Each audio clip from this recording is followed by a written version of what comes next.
Ben ritrovati a tutti voi, buona giornata, buon inizio di giornata con l'informazione di Antenna 3. Parte l'edizione straordinaria come sempre dalle 12 alle 14:30. Staremo insieme per darvi tutte le notizie con cui appunto si apre questa giornata e che poi verranno sviluppate nel corso dei nostri notiziari della sera. Partiamo subito con il report che è arrivato questa mattina intorno alle 10 che ci dà il numero, il conto dei nuovi contagiati da Covid-19 emesso come sempre dall'azienda Zero. Sapete che c'è un report che viene pubblicato con i dati conteggiati alle 8 del mattino e un secondo report che invece è quello che vi forniamo nel corso dei nostri notiziari della sera con i dati, i conteggi delle 17, quindi del pomeriggio. Allora andiamo a vedere, ci sono 95 nuovi casi positivi in Veneto, il trend continua a salire, sono numeri, erano 78 ieri nelle ultime 12 ore, quindi altri 95. Andiamo a vedere nello specifico, proviamo ad ingrandire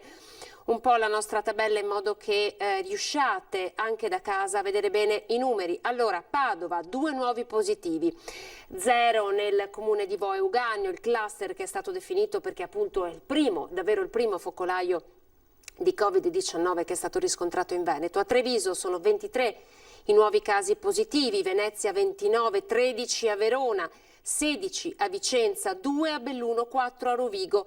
9 sono i domiciliati fuori dal Veneto, ci sono delle assegnazioni in corso, in totale sono 95. Andiamo a vedere i casi attualmente positivi in Veneto, sono quasi 3.000 persone, 2.964.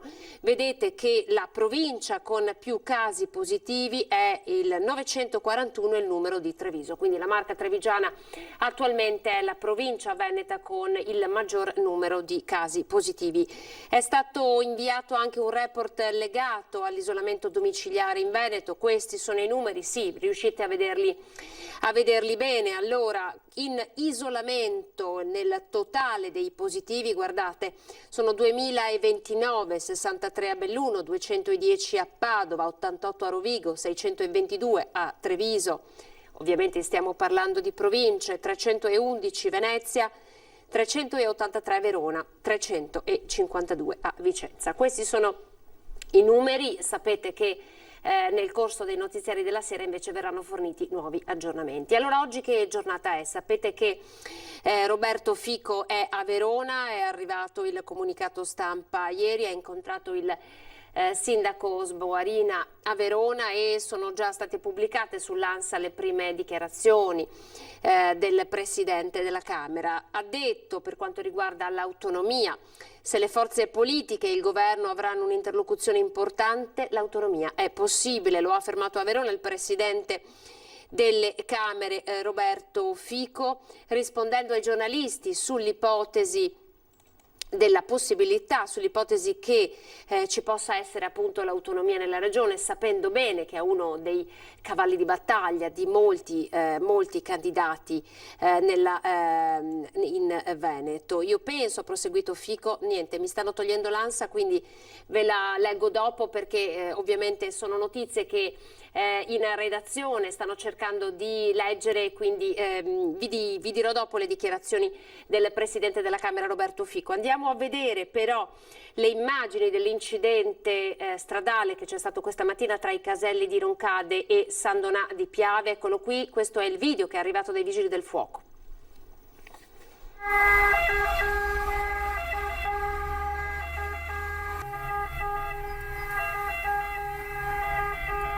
Allora, incidente poco prima delle 8:30, questa mattina i Vigili del Fuoco sono intervenuti lungo l'autostrada 4 al chilometro 418 tra i caselli di San Donà 90 e Meolo Roncade in direzione Venezia per un incidente tra mezzi pesanti, nessuna persona ferita. Fortunatamente i pompieri arrivati da San Donà con 2 automezzi hanno messo in sicurezza i mezzi, mentre altri 2 autisti venuti fuori dall'abitacolo senza danni fisici apparenti sono stati controllati dal personale sanitario sul posto. Il carico di uno degli automezzi che trasportava sacchi di cemento è caduto lungo la carreggiata. Ora sono in corso le operazioni di recupero del carico e di recupero degli automezzi coinvolti. A causa di questi sacchi di cemento che sono di fatto piombati lungo la A4, il traffico è rimasto bloccato per alcune ore. Sul posto la Polstrada e il personale di Autovie Veneto. Avete visto le immagini, questa è la cronaca che arriva dal territorio. Noi siamo in attesa di collegarci con il rettore dell'Università di Padova, Rosario Rizzuto. Allora, nel frattempo io chiedo alla regia di mandare in onda il servizio di Veneto Strade, proprio per rimanere in tema di viabilità, perché con il lavoro di Veneto Strade è stato sistemato proprio in una frazione del Bellunese la strada che era stata interessata dalla frana con il maltempo di alcuni giorni fa. Allora, vediamo il servizio di Veneto Strade. Dopo oltre un anno di lavori a ritmo serrato, torna a respirare l'abitato di Schiucaz nel cuore dell'Alpago. Da giovedì 13 agosto, infatti, è di nuovo transitabile la strada provinciale 5 di Lamosano nel tratto Bongaio-Fail, cioè nei circa 400 metri che passano proprio a fianco di Schiucaz e che nel 2019 erano stati chiusi per consentire i lavori di disgaggio della frana che incombe sul paese. I lavori sono stati portati avanti dalla società Veneto Strade ed hanno comportato anche il ricorso ad alcune esplosioni controllate per diminuire il corpo della frana. Un lavoro molto impegnativo dal punto di vista tecnico. I primi interventi di urgente demolizione dei versanti pericolosi sono stati eseguiti con esplosivo da Danilo Coppe, professionista che è anche intervenuto sul ponte di Genova nella fase della ricostruzione. L'intervento, per un totale di 1.200.000 euro, è stato reso possibile grazie ai fondi messi a disposizione dal governatore Luca Zaia nelle vesti di commissario dell'emergenza maltempo post-Vaia. 4 le imprese bellunesi specializzate impegnate nelle varie fasi lavorative, ma sono gli stessi numeri a dare la dimensione dell'operazione. 45.000 i metri cubi di montagna demoliti su un fronte di frana di circa 7.500 metri quadri. La chiusura del cantiere è prevista per l'ottobre del 2020, con la realizzazione di alcune opere di finitura a sostegno del versante. Eccoci, allora vi leggo le dichiarazioni del Presidente della Camera Roberto Fico, come vi dicevo questa mattina a Verona per incontrare il sindaco Sboarina. Ha parlato di autonomia, ha detto è possibile, io penso, ha proseguito Fico, che anche sull'autonomia il lavoro debba essere fatto assieme, su provvedimenti importanti grazie alla sinergia tra Stato e Regioni e con il Parlamento si può ipotizzare sicuramente una strada. Non so se sarà ottobre, ma è importante che forze politiche e maggioranza arrivino preparati in aula, ha concluso. Allora andiamo a vedere adesso il nuovo comandante provinciale della Guardia di Finanza di Treviso. Cambio della guardia, il colonnello Francesco De Giacomo subentra il colonnello Alessandro Serena, che lascia la città dopo 5 anni ed andrà a ricoprire l'incarico di comandante dei corsi internazionali presso la Scuola di Polizia Economica Finanziaria di Roma. Il colonnello De Giacomo, di origini lucane, ha prestato servizio in diversi reparti ed è stato anche capo ufficio operazioni presso il nucleo di Polizia Economica Finanziaria di Venezia proprio durante il periodo caldo del Mose. La cerimonia di avvicendamento si è svolta alla presenza del comandante regionale Veneto della Guardia di Finanza, il generale divisione Giovanni Mainolfi. E ecco, importante nel suo saluto di addio, insomma, il colonnello Serena ha auspicato che possa essere riconosciuto lo sforzo fatto per rafforzare la credibilità dell'istituzione. Nell'attuale scenario incerto, la Guardia di Finanza trevigiana, ha detto il colonnello De Giacomo, sarà chiamata a sostenere il rilancio del tessuto economico di questo territorio al fine di salvaguardare gli operatori onesti e neutralizzare invece ogni tentativo di inquinamento dell'economia legale da parte di organizzazioni criminali di capitali di origine illecita. Quindi in un momento come questo davvero importante un messaggio di questo tipo che arrivi dal comando della Guardia di Finanza. Dunque, cambio della Guardia al comando provinciale di Treviso. Poi c'è un'operazione del nucleo radiomobile dei Carabinieri di Castelfranco che ha deferito in stato di libertà per reati di introduzione nello stato di prodotti con segni falsi e ricettazione una trentenne di Loria. Sottoposto a perquisizione domiciliare, veniva trovato in possesso di 4 maglie, 2 pantaloni, 4 paia di scarpe recanti marchi prestigiosi, tutti contraffatti. La merce veniva interamente sequestrata per i successivi accertamenti e sviluppi investigativi. Queste sono le fotografie appunto della merce che è stata sequestrata. Attenzione perché spesso dietro grandi marchi a prezzi imbattibili si nasconde merce contraffatta.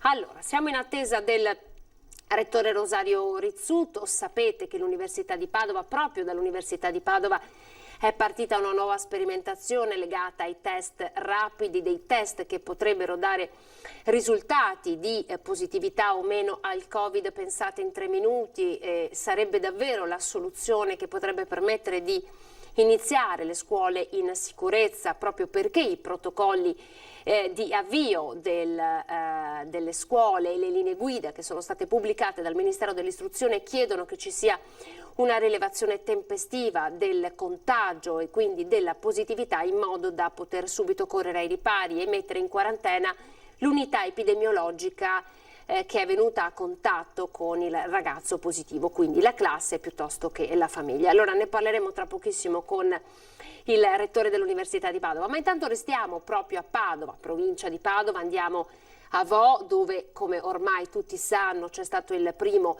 focolaio di coronavirus. Per la prima volta ieri gli alunni sono ritornati a scuola, il saluto commosso di insegnanti e maestre, è davvero la grande emozione di poter finalmente riaprire quel cancello. I primi ad entrare sono stati gli alunni delle scuole medie alle 8.05, prove di distanziamento all'esterno, misurando il metro con le braccia aperte. 34 è 8, no? Proviamo di nuovo, dai. 36. Ah, ecco. Si misura la febbre, poi una spruzzata di gel all'entrata, la mascherina sul volto fino a quando non ci si siede in classe. Zaini e astucci ora posati sul proprio banco, ci sono anche mascherine e disinfettanti. Ecco come riparte la scuola a Vo, nelle stesse aule che nei giorni critici di febbraio hanno ospitato medici ed infermieri che effettuavano i tamponi. Ora è ritornato l'allegro vociare degli studenti. Maestra Jessica, Maestra Cristina, e maestro Riccardo, vi dicono ben ti bentornati.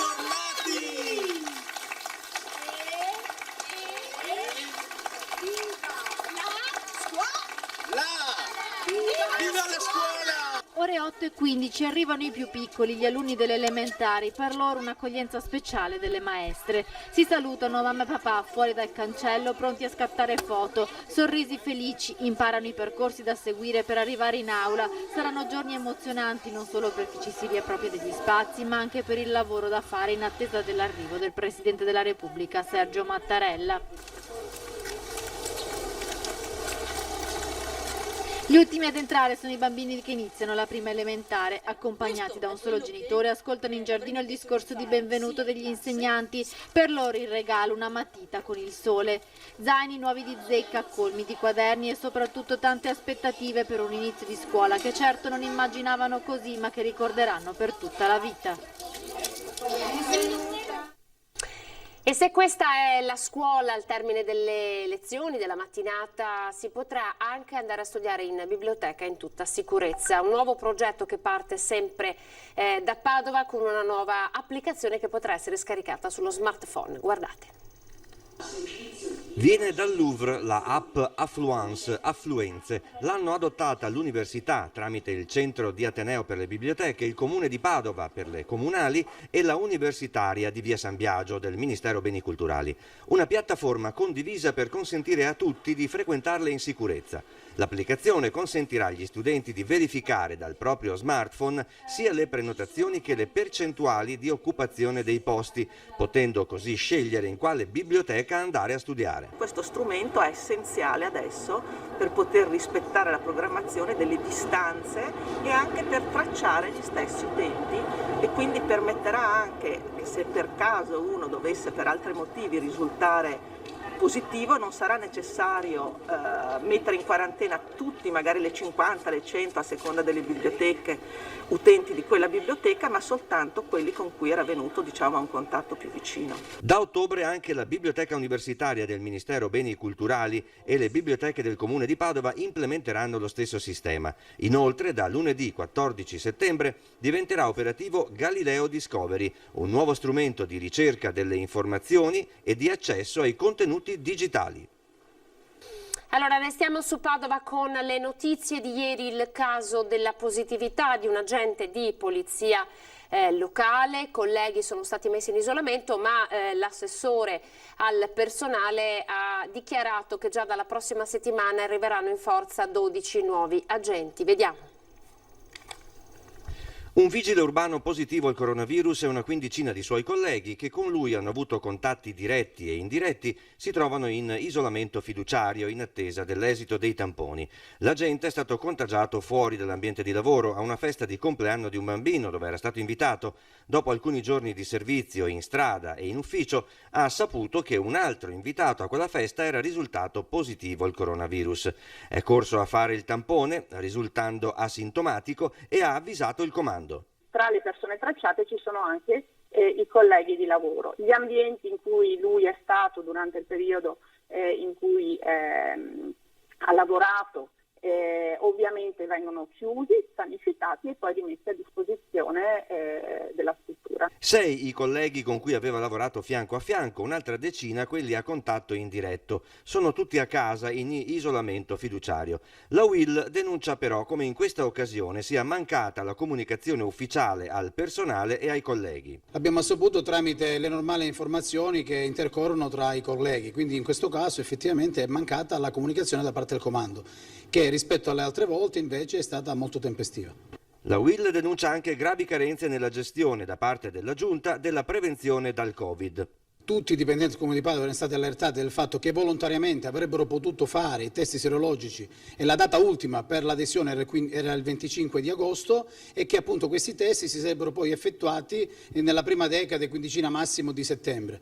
2 giorni fa tutti i settori hanno ricevuto delle mail dei propri settori di competenza dove appunto questi test saranno differiti secondo il settore sicurezza a data da destinarsi. Ad oggi non sappiamo la reale motivazione di questo differimento. Scarpelli invita invece il Comune a non perdere altro tempo con i test. L'appello: di attivarsi, ma soprattutto di rendere partecipe i sindacati e i RLS per quale motivo appunto non sono stati fatti questi test e che avvengono in tempi brevi per dare sicurezza, serenità all'ambiente lavorativo, ma anche ovviamente ai cittadini. Intanto l'assessore Francesca Benciolini annuncia che dalla prossima settimana ci saranno 12 vigili urbani in più in servizio a Padova. Eccoci qua, ben ritrovati. Vedo collegato il rettore dell'Università di Padova, dottor Rosario Rizzuto. Buongiorno, grazie per averci raggiunto. Buongiorno a lei. Allora, io so che lei non ha tantissimo tempo, quindi saremo davvero telegrafici, glielo prometto. La prima cosa che le chiedo, anche se ovviamente noi abbiamo già seguito il caso e fatto il servizio, è di ripetere un po' la sperimentazione che si sta portando avanti presso l'Università di Padova legata a questi famosi test rapidi che, mi corregga se sbaglio, potrebbero essere davvero la svolta anche adesso che ripartiranno le scuole ed è quanto mai importante riscontrare una positività il prima possibile, no? In modo da evitare che il contagio si diffonda e evitare di chiudere un intero istituto. Sì, noi abbiamo l'obiettivo appunto di avere un protocollo di sorveglianza attiva per identificare tempestivamente i positivi. Abbiamo atteso dei dati scientifici che i nostri colleghi, il professor Plebani, il suo gruppo ci ha portato sulla affidabilità di un sistema non invasivo, non come quello del tampone salivare, del prelievo di saliva, su cui eseguire la medesima diagnosi molecolare, quindi una diagnosi di grande precisione, di grande sensibilità e accuratezza, ma ovviamente molto meno impattante sulla persona, molto più semplice dal punto di vista logistico, e per questo motivo con la Regione abbiamo deciso di avviare un progetto sperimentale per poter sottoporre numeri grandi, perché i nostri docenti, il nostro personale tecnico e amministrativo comunque è una validazione su numeri molto significativi di questa procedura che può rappresentare non un cambiamento nella qualità della diagnosi, ma certamente un'utilizzazione molto più facile e molto meno impattante su chi la riceve. Quindi è un progetto scientifico che ha una solida base e che nello stesso tempo può rappresentare, come diceva, un metodo utilizzabile su numeri grandi e quindi che può essere utilizzato anche per screening di gruppi di altri gruppi che lei citava. Senta, l'università sta ripartendo, è ripartita già, noi abbiamo fatto lunghe interviste anche in questa sede con il prorettore Mapelli per raccontare quanto sforzo sia stato fatto dall'università per riuscire a garantire il non stop alle lezioni sempre attraverso una didattica a distanza. Con che percentuale di lezioni vis-à-vis siete riusciti a ripartire e quanto ancora avviene online? Allora, noi ripartiremo, l'anno accademico inizia il 28 settembre, quindi il 28 settembre è il nostro D-Day, il giorno della partenza, e il nostro grande sforzo è di partire su tutto l'Ateneo, quindi tutte le scuole di Ateneo riporteranno i loro studenti in aula e per tutti ci sarà di nuovo, per qualunque studente, ci sarà la possibilità di vivere l'università, di incontrare il professore, di ascoltare il professore, di incontrare i colleghi, di avere quella vita universitaria che è un elemento insostituibile della formazione. Ovviamente questo, come sa, ci ha costretto ad acquisire degli spazi maggiori perché la capienza delle aule è drasticamente ridotta, è mediamente del 50% o un po' sotto il 50%, e quindi soprattutto per i corsi molto numerosi le nostre aule sono diventate immediatamente insufficienti, quindi abbiamo dovuto acquisire nuove aule con un impegno economico importante e poi attueremo una rotazione nei corsi numerosi tra lezioni in presenza e lezioni da casa, ma stiamo dotando dal punto di vista tecnologico le nostre aule, quindi le nostre aule avranno telecamere e microfoni e quindi lo studente nelle lezioni che seguirà da remoto sarà virtualmente presente, quindi avrà una continuità di lezione in cui però la parte in presenza rappresenta una quota cospicua, quindi grande sforzo di cui siamo orgogliosi. Io ringrazio tutta la nostra comunità accademica, i professori, il personale tecnico amministrativo. È da maggio che noi lavoriamo per questo momento, perché abbiamo voluto che l'università fosse per tutti gli studenti un luogo di incontro di nuovo. Se vuole abbiamo avuto una prova generale di cosa succede con i test di ammissione, esatto, se li ricorda. Sì. Con i test ai padiglioni della fiera noi siamo riusciti, insomma, perché poi voi avete fatto una conferenza stampa, quindi abbiamo potuto mettere un po' il naso dentro per capire com'è stata l'organizzazione, uno stress test molto importante. Com'è andata? Ma è andata bene, è andata molto bene, l'organizzazione è stata molto curata nei flussi, negli indirizzi, nella sanificazione all'ingresso, nel mantenimento delle mascherine, nella distanza dei posti, quindi quello sforzo organizzativo che avevamo immaginato e programmato è diventato realtà. Poi ci aiuta molto il fatto che sono ragazzi maggiorenni, sono persone consapevoli, insomma, quindi è anche più facile garantire un flusso ordinato e un rispetto delle norme. Comunque c'è stato, e come diceva, su numeri grandi. Se pensa che medicina erano 3.300 e le professioni sanitarie più di 4.000. Senta, Rettore, ma a proposito di medicina, ci sono delle novità in merito al famoso corso di medicina che avrebbe dovuto partire a Treviso, per il quale il presidente Zaia ha detto partirà ugualmente? Ci sono delle novità? C'è stato uno stop da parte del governo per quel corso? Ci può aggiornare? Il corso parte regolarmente, il 28 settembre partono 340 posti di medicina e chirurgia a Padova, 60 a Treviso e 60 a Padova nel corso di inglese, quindi abbiamo quasi 500 matricole in medicina e chirurgia. Se pensa che fino a pochi anni fa ne avevamo 300, è stato un grande sforzo e siamo orgogliosi di poter dire che lo sforzo, quindi abbiamo aumentato significativamente i numeri, però mantenendo e avendo la certezza di mantenere la qualità, la possibilità di entrare nei laboratori, la possibilità di fare lezione appunto col distanziamento in aula, di accedere alle esercitazioni pratiche al letto del malato, quindi i numeri crescono, ma crescono nella qualità. Senta, quindi voi avete fatto uno sforzo economico importante, ci ha parlato di tecnologia in aula, ma anche proprio sanificazione, immagino, no? Voi come tanti altri. Dal governo, sforzo diciamo che arriva dalle vostre tasche, il governo vi darà qualcosa, si può pensare che il Recovery Fund potrebbe destinare qualcosa proprio anche alle università, c'è un ragionamento di questo tipo in corso? Sì, il decreto rilancio sull'università già alloca delle risorse importanti. Pensi alla detassazione, fino a 20.000 di ISEE non si pagano tasse di iscrizione, da 20.000 a 30.000 c'è una riduzione significativa.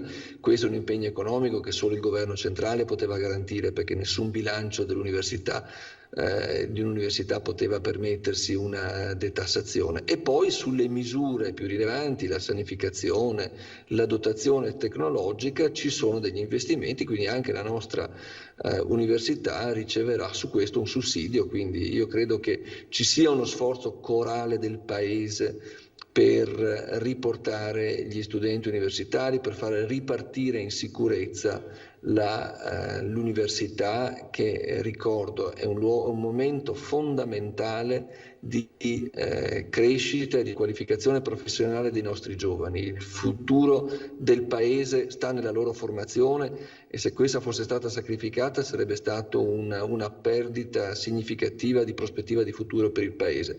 Nello stesso tempo lei sa bene che sono anche movimento economico, per cui li vogliamo all'università perché all'università costruiscono il loro futuro, ma nel frattempo sono giovani che vivono la città, che in città sono presenti, che affittano una casa, che vanno nei negozi, mangiano, quindi è una parte di società che si rimette in movimento e dà ricchezza non solo economica al nostro territorio. Infatti gli studenti universitari sono sicuramente mancati, no? nella fase proprio quella del lockdown. Voi avete anche tantissimi studenti fuori sede, le risulta che appunto moltissimi continueranno a seguire le lezioni ancora dall'estero in questa fase. Sì, allora gli studenti internazionali, ma abbiamo anche già delle richieste, noi diamo l'opportunità agli studenti in difficoltà di continuare a seguire da remoto, e ci immaginavamo che i primi fossero proprio gli studenti internazionali, che da alcuni paesi non trovano i collegamenti per arrivare con facilità. Le richieste che abbiamo però sono richieste di visti, richieste di aiuto a programmare l'inserimento in città, quindi la voglia di università fisica con tutte le difficoltà c'è anche da parte degli studenti internazionali, che tra l'altro quest'anno sono aumentati considerevolmente. Le matricole internazionali quest'anno sono il 60% di più, sono sono più di 1200 contro le 700 erotte dell'anno scorso. Quindi abbiamo avuto un aumento di attrattività legata, credo, all'impegno che abbiamo messo come università, ma anche all'immagine del Paese. Questo Paese ha risposto alla pandemia in maniera coraggiosa e capace, credo che questo sia stato notato.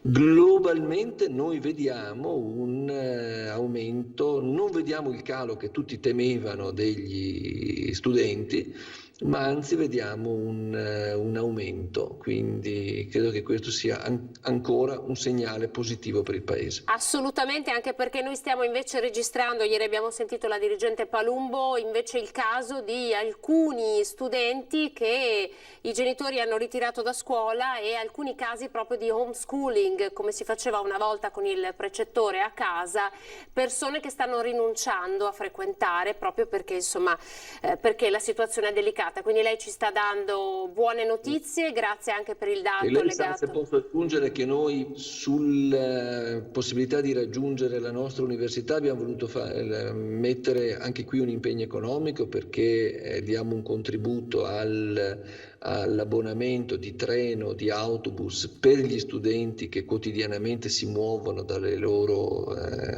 sedi di residenza, e daremo un contributo all'affitto per quelli che invece si trasferiscono a Padova. Quindi vogliamo avere gli studenti nelle aule, e nei limiti della possibilità del nostro bilancio abbiamo fatto un grande sforzo per aiutarli. questo è sempre nell'ottica del diritto allo studio. Grazie Rosario Rizzuto, rettore dell'Università di Padova, grazie per essere stato in nostra compagnia, le auguro una buona giornata, buon lavoro. Anche a lei buona giornata. Arrivederci.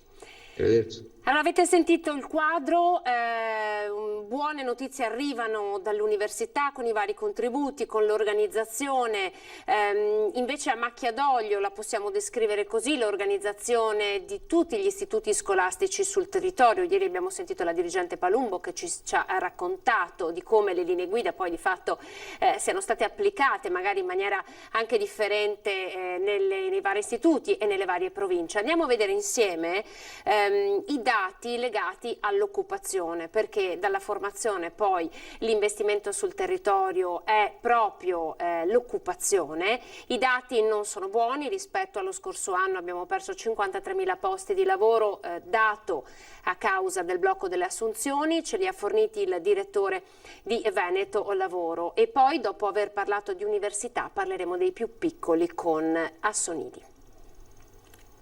Il nostro problema è l'autonomia. Autonomia e lavoro torna la madre di tutte le battaglie, riproposta come un mantra, questa volta auspicata dal direttore di Veneto Lavoro, che dati alla mano annuncia un autunno difficile per la tenuta occupazionale. Se noi facciamo un semplice paragone tra il 2019 e il 2020, noi di fatto abbiamo perduto circa 53.000 posti di lavoro rispetto all'anno precedente. 10.000 sono invece i lavoratori in Veneto a tempo indeterminato, posti oggi congelati per il Covid con il blocco dei licenziamenti. Il saldo rimane comunque negativo per i contratti a tempo determinato. Con il blocco delle assunzioni nei settori del turismo ripartono invece edilizia e agricoltura, ma le ricadute degli interventi del governo a favore dell'occupazione sul territorio sono troppo deboli. Il problema che io vedo è invece la possibilità che strumenti nazionali abbiano una capacità di erogazione in tempi rapidi e in modalità semplici che in questo momento non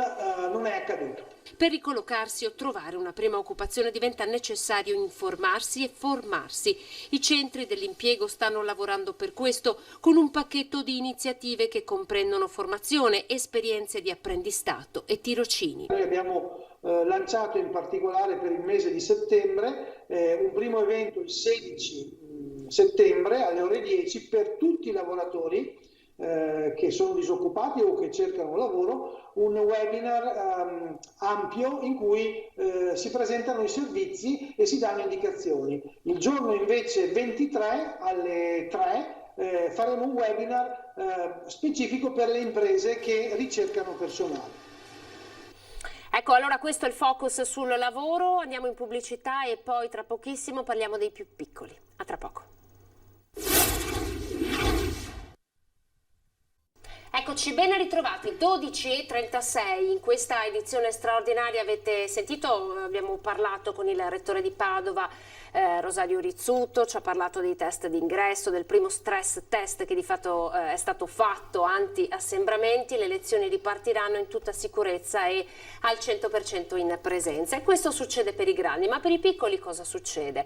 Anche qui in Veneto situazioni a macchia di leopardo. Allora ne parliamo con presidente e vicepresidente di Assonidi, sono qui in loro compagnia Elisabetta Rampazzo, presidente di Assonidi, buongiorno. Buongiorno. E con Elisa Pisani invece vicepresidente. Buongiorno. Tra l'altro riusciamo a coprire 2 province del Veneto perché con Elisabetta siamo nel Padovano e invece con Elisa siamo nel Trevigiano e quindi riusciamo anche a raccontarvi magari 2 realtà differenti seppur così vicine tra di loro. Allora Elisabetta, siete ripartiti quando e soprattutto come?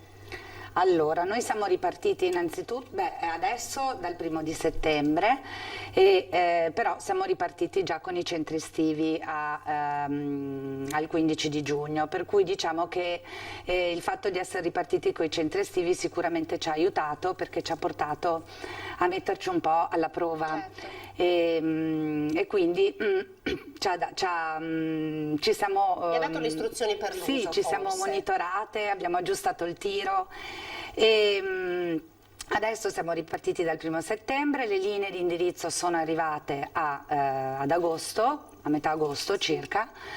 e il tempo di vagliarle, sistemarle, capirle, leggerle e preparare poi quello che è il regolamento, perché comunque è necessario preparare un regolamento che è stato rivisitato in molte parti e poi preparare anche il patto di corresponsabilità con i genitori.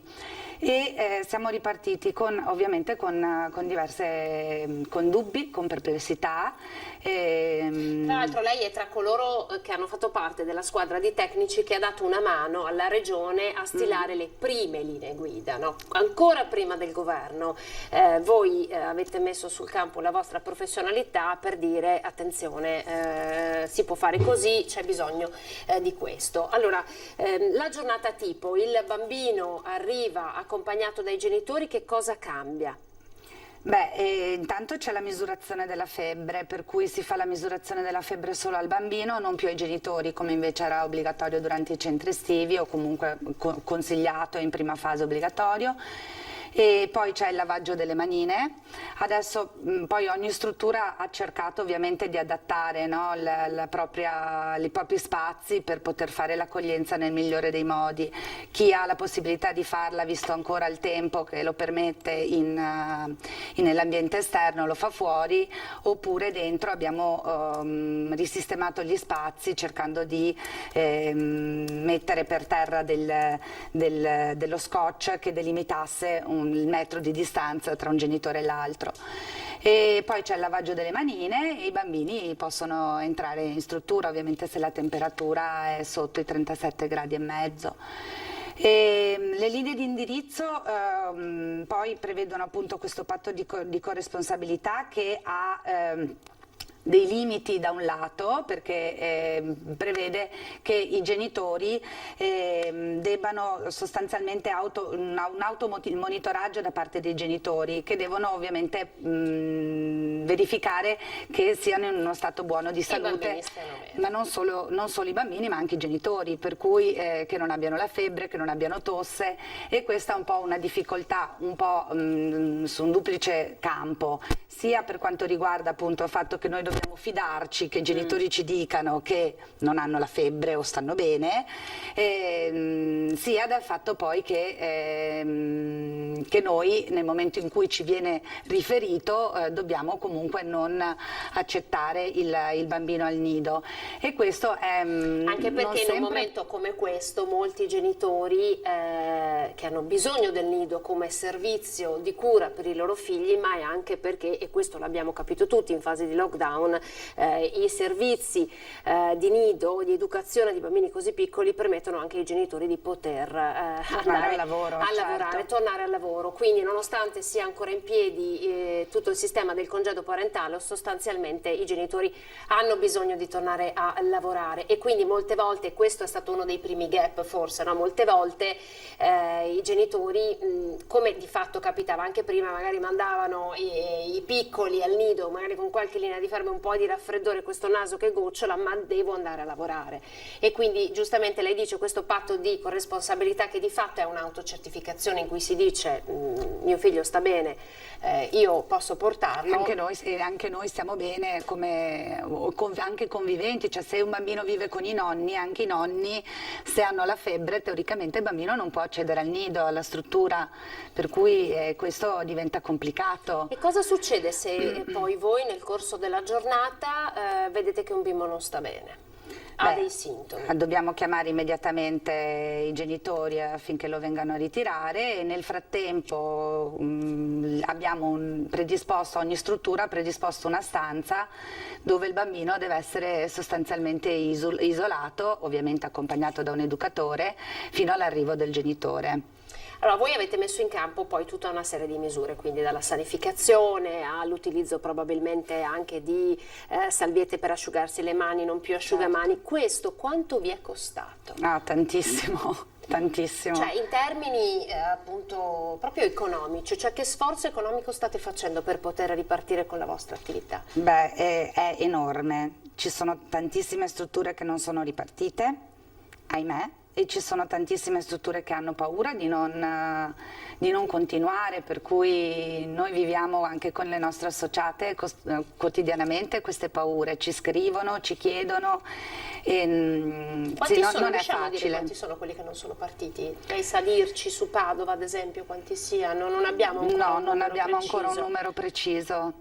Non l'abbiamo, però sappiamo anche per vie traverse, magari i genitori che ci hanno detto, che ci hanno raccontato che magari hanno amici che hanno il cui nido ha chiuso, per cui insomma... Anche perché adesso ancora le giornate sono belle, siamo appena partiti, ma il problema grosso il problema sarà è l'autunno, sì, l'inverno. l'autunno e l'inverno, anche perché appunto adesso un semplice raffreddore, che è un male di stagione e che c'era anche prima del Covid, sarà un grosso problema poterlo diagnosticare, cioè poter capire come comportarci. Noi diciamo che viviamo la giornata e questo non è facile, non è bello e non ci aiuta anche a livello psicologico. Anche perché c'è un altro vuoto normativo, lei me lo deve confermare o me lo deve smentire. Nel caso in cui un bambino sia messo in quarantena o risulta positivo, quindi non frequenta per 15 giorni il nido, chi paga la sua assenza? Cioè i genitori devono pagare la retta,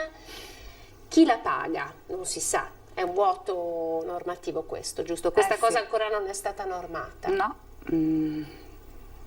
non è normata e ovviamente noi da regolamento, poi ognuno ha deciso come gestire questa cosa, però è una scelta personale di ogni struttura e avremo bisogno di avere degli aiuti però nel momento in cui si verifica questo, anche se si dovesse ammalare una dipendente. Esatto. Noi siamo in difficoltà anche per quello, perché dovremo trovare una sostituta, perché comunque cioè, è una serie di situazioni concatenate che per quello dico si vive la giornata sperando che non succeda il peggio e adesso che inizieranno anche le scuole dal lunedì 14 secondo me la vedremo bella.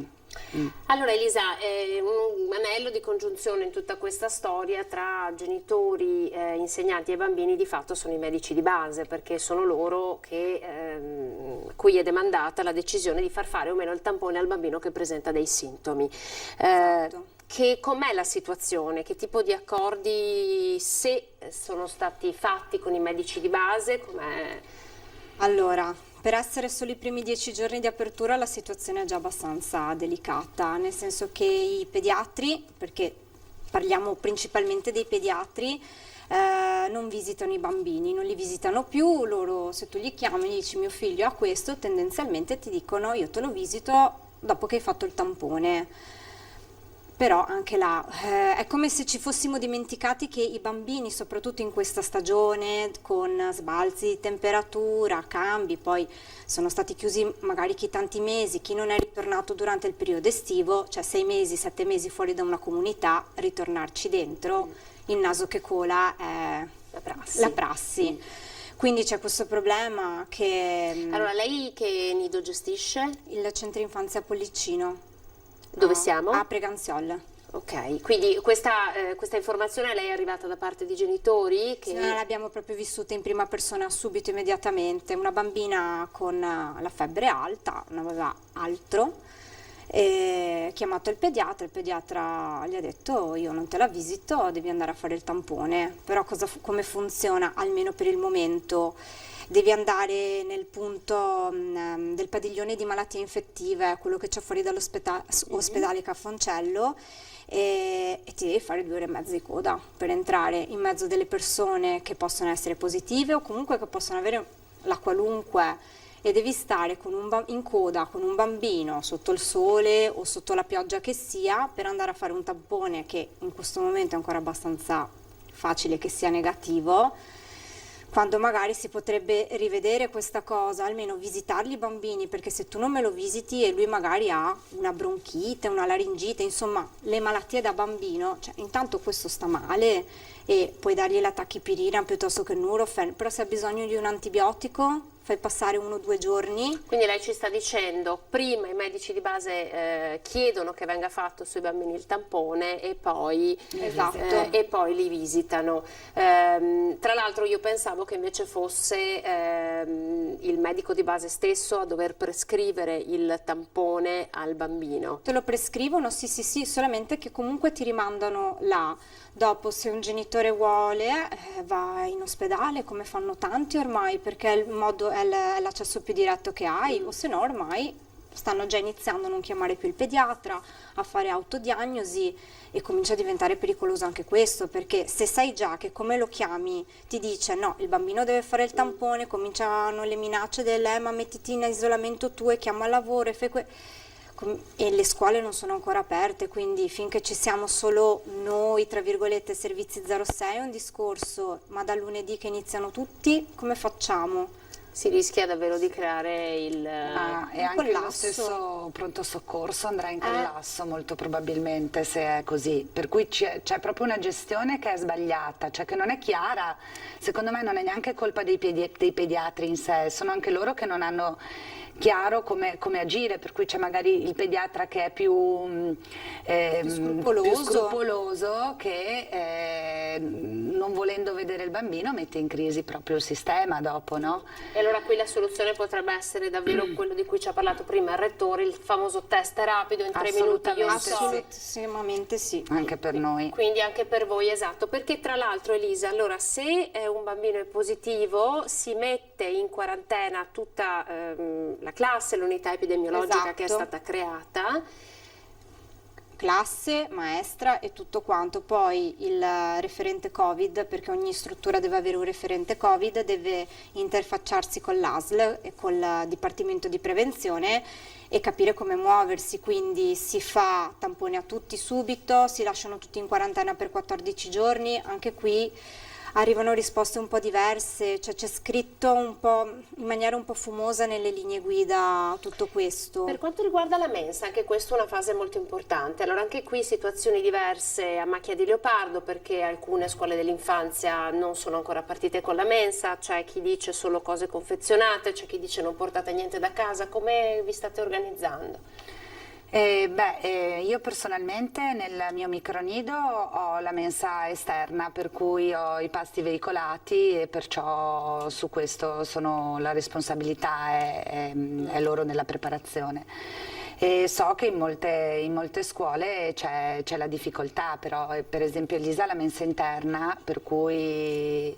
Di tanto noi non è cambiato essendo mensa interna, cioè nel senso i bambini arrivano, hanno il loro piatto con la maestra che ovviamente gli mette il mangiare. I bambini mangiano in classe? No, noi abbiamo la mensa, però l'abbiamo suddivisa in due, nel senso che se prima eravamo tutti insieme anche con i bambini della scuola dell'infanzia, adesso i bambini della scuola dell'infanzia mangiano da un'altra parte, i bambini del nido mangiano in mensa, i gruppi vicini però rispetto agli altri tavoli sono distanziati di almeno 1 metro.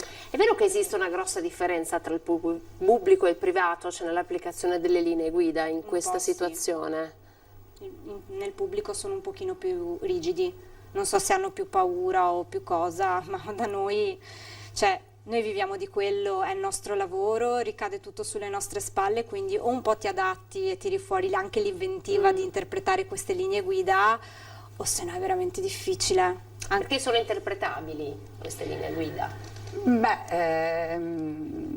Non proprio interpretabili, però sicuramente bisogna essere lavorando sempre comunque in sicurezza, perché è la prima cosa che bisogna tenere in considerazione, perché abbiamo a che fare con dei bambini piccoli, è cercare di essere un po' più duttili, no? Le devi un po' cucire addosso, tipo in base anche alla struttura che hai. Sì, è la struttura un po' che fa la differenza, cioè se hai una struttura grande puoi agire in un modo, ovviamente se hai una struttura più piccola gli spazi li devi delimitare in modo diverso e magari è un po' più difficile, ecco, perché ovviamente i metri quadri fanno la differenza in questo periodo. Ci sono genitori storico. che hanno scelto di ritirare dei bambini, cioè che hanno visto le regole e hanno detto io non lo posso sostenere, quindi o per paura o per la difficoltà di doversi ritrovare il bimbo perché magari messo in quarantena perché un suo compagno di classe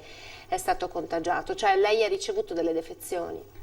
Ma io ho ricevuto delle defezioni soprattutto per mancanza di lavoro, quindi non tanto per paura. Devo dire che i genitori che hanno affidato i bimbi a Chirico sono persone che comunque io negli anni conosco perché magari sono mamme che hanno il secondo figlio eccetera e c'è la fiducia, quindi un rapporto che si è creato di fiducia reciproca.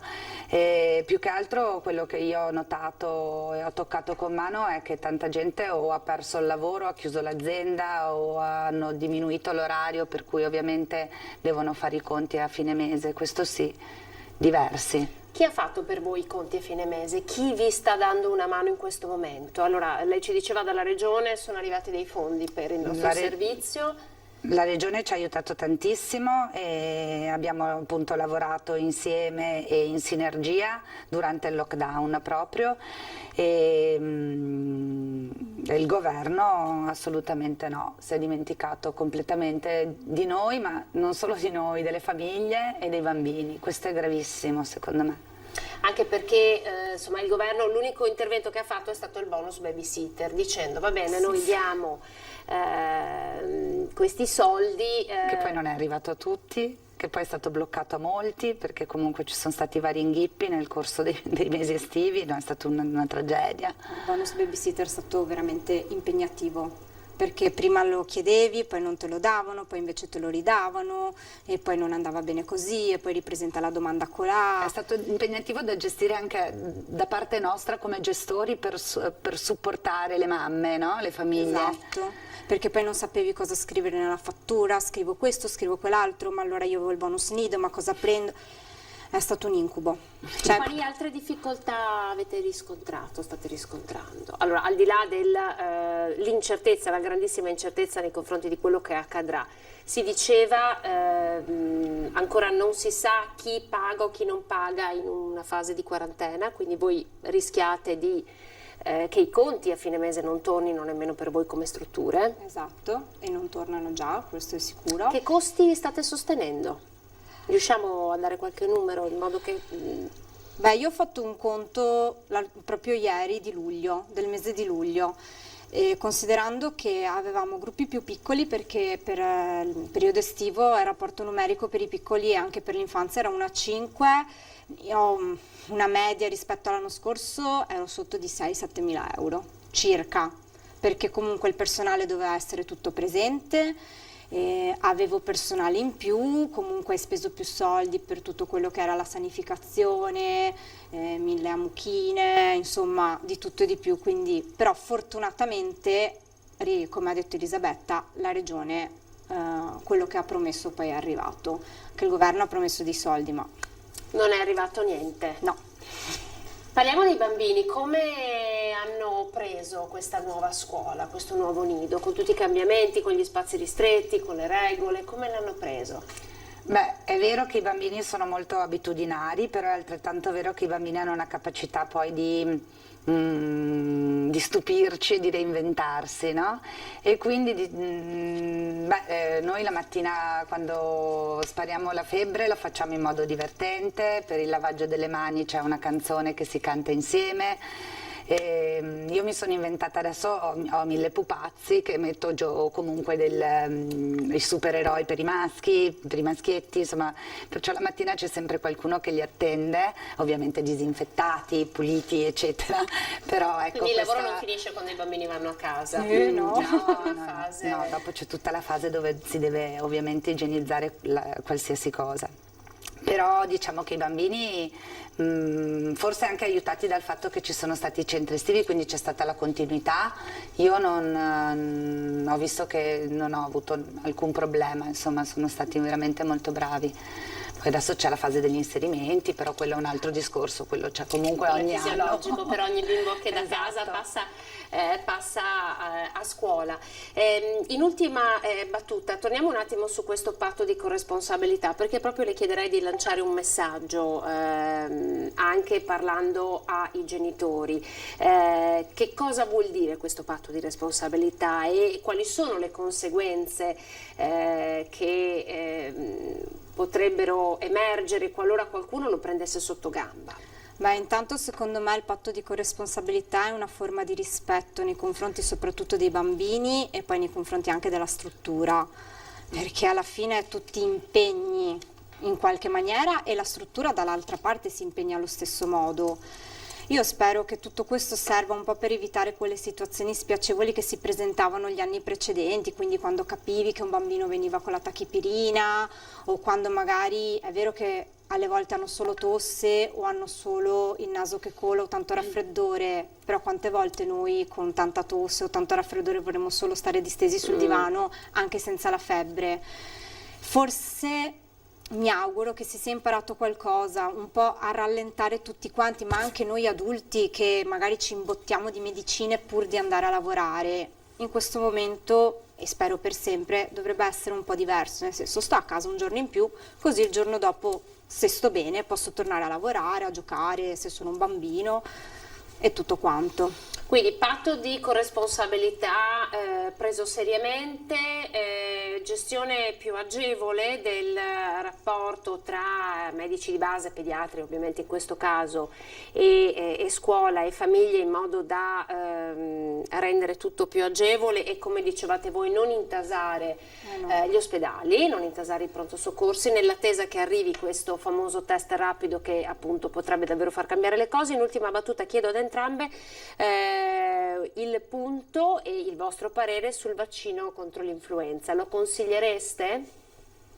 Potrebbe davvero aiutarvi a dare una mano, insomma, ad isolare i casi che possono essere Covid piuttosto che influenze? Lei lo consiglierebbe? Beh, io sono favorevole ai vaccini, quindi sì. Quindi vi aiuterebbe avere più bambini vaccinati contro l'influenza quest'inverno? Io non lo so.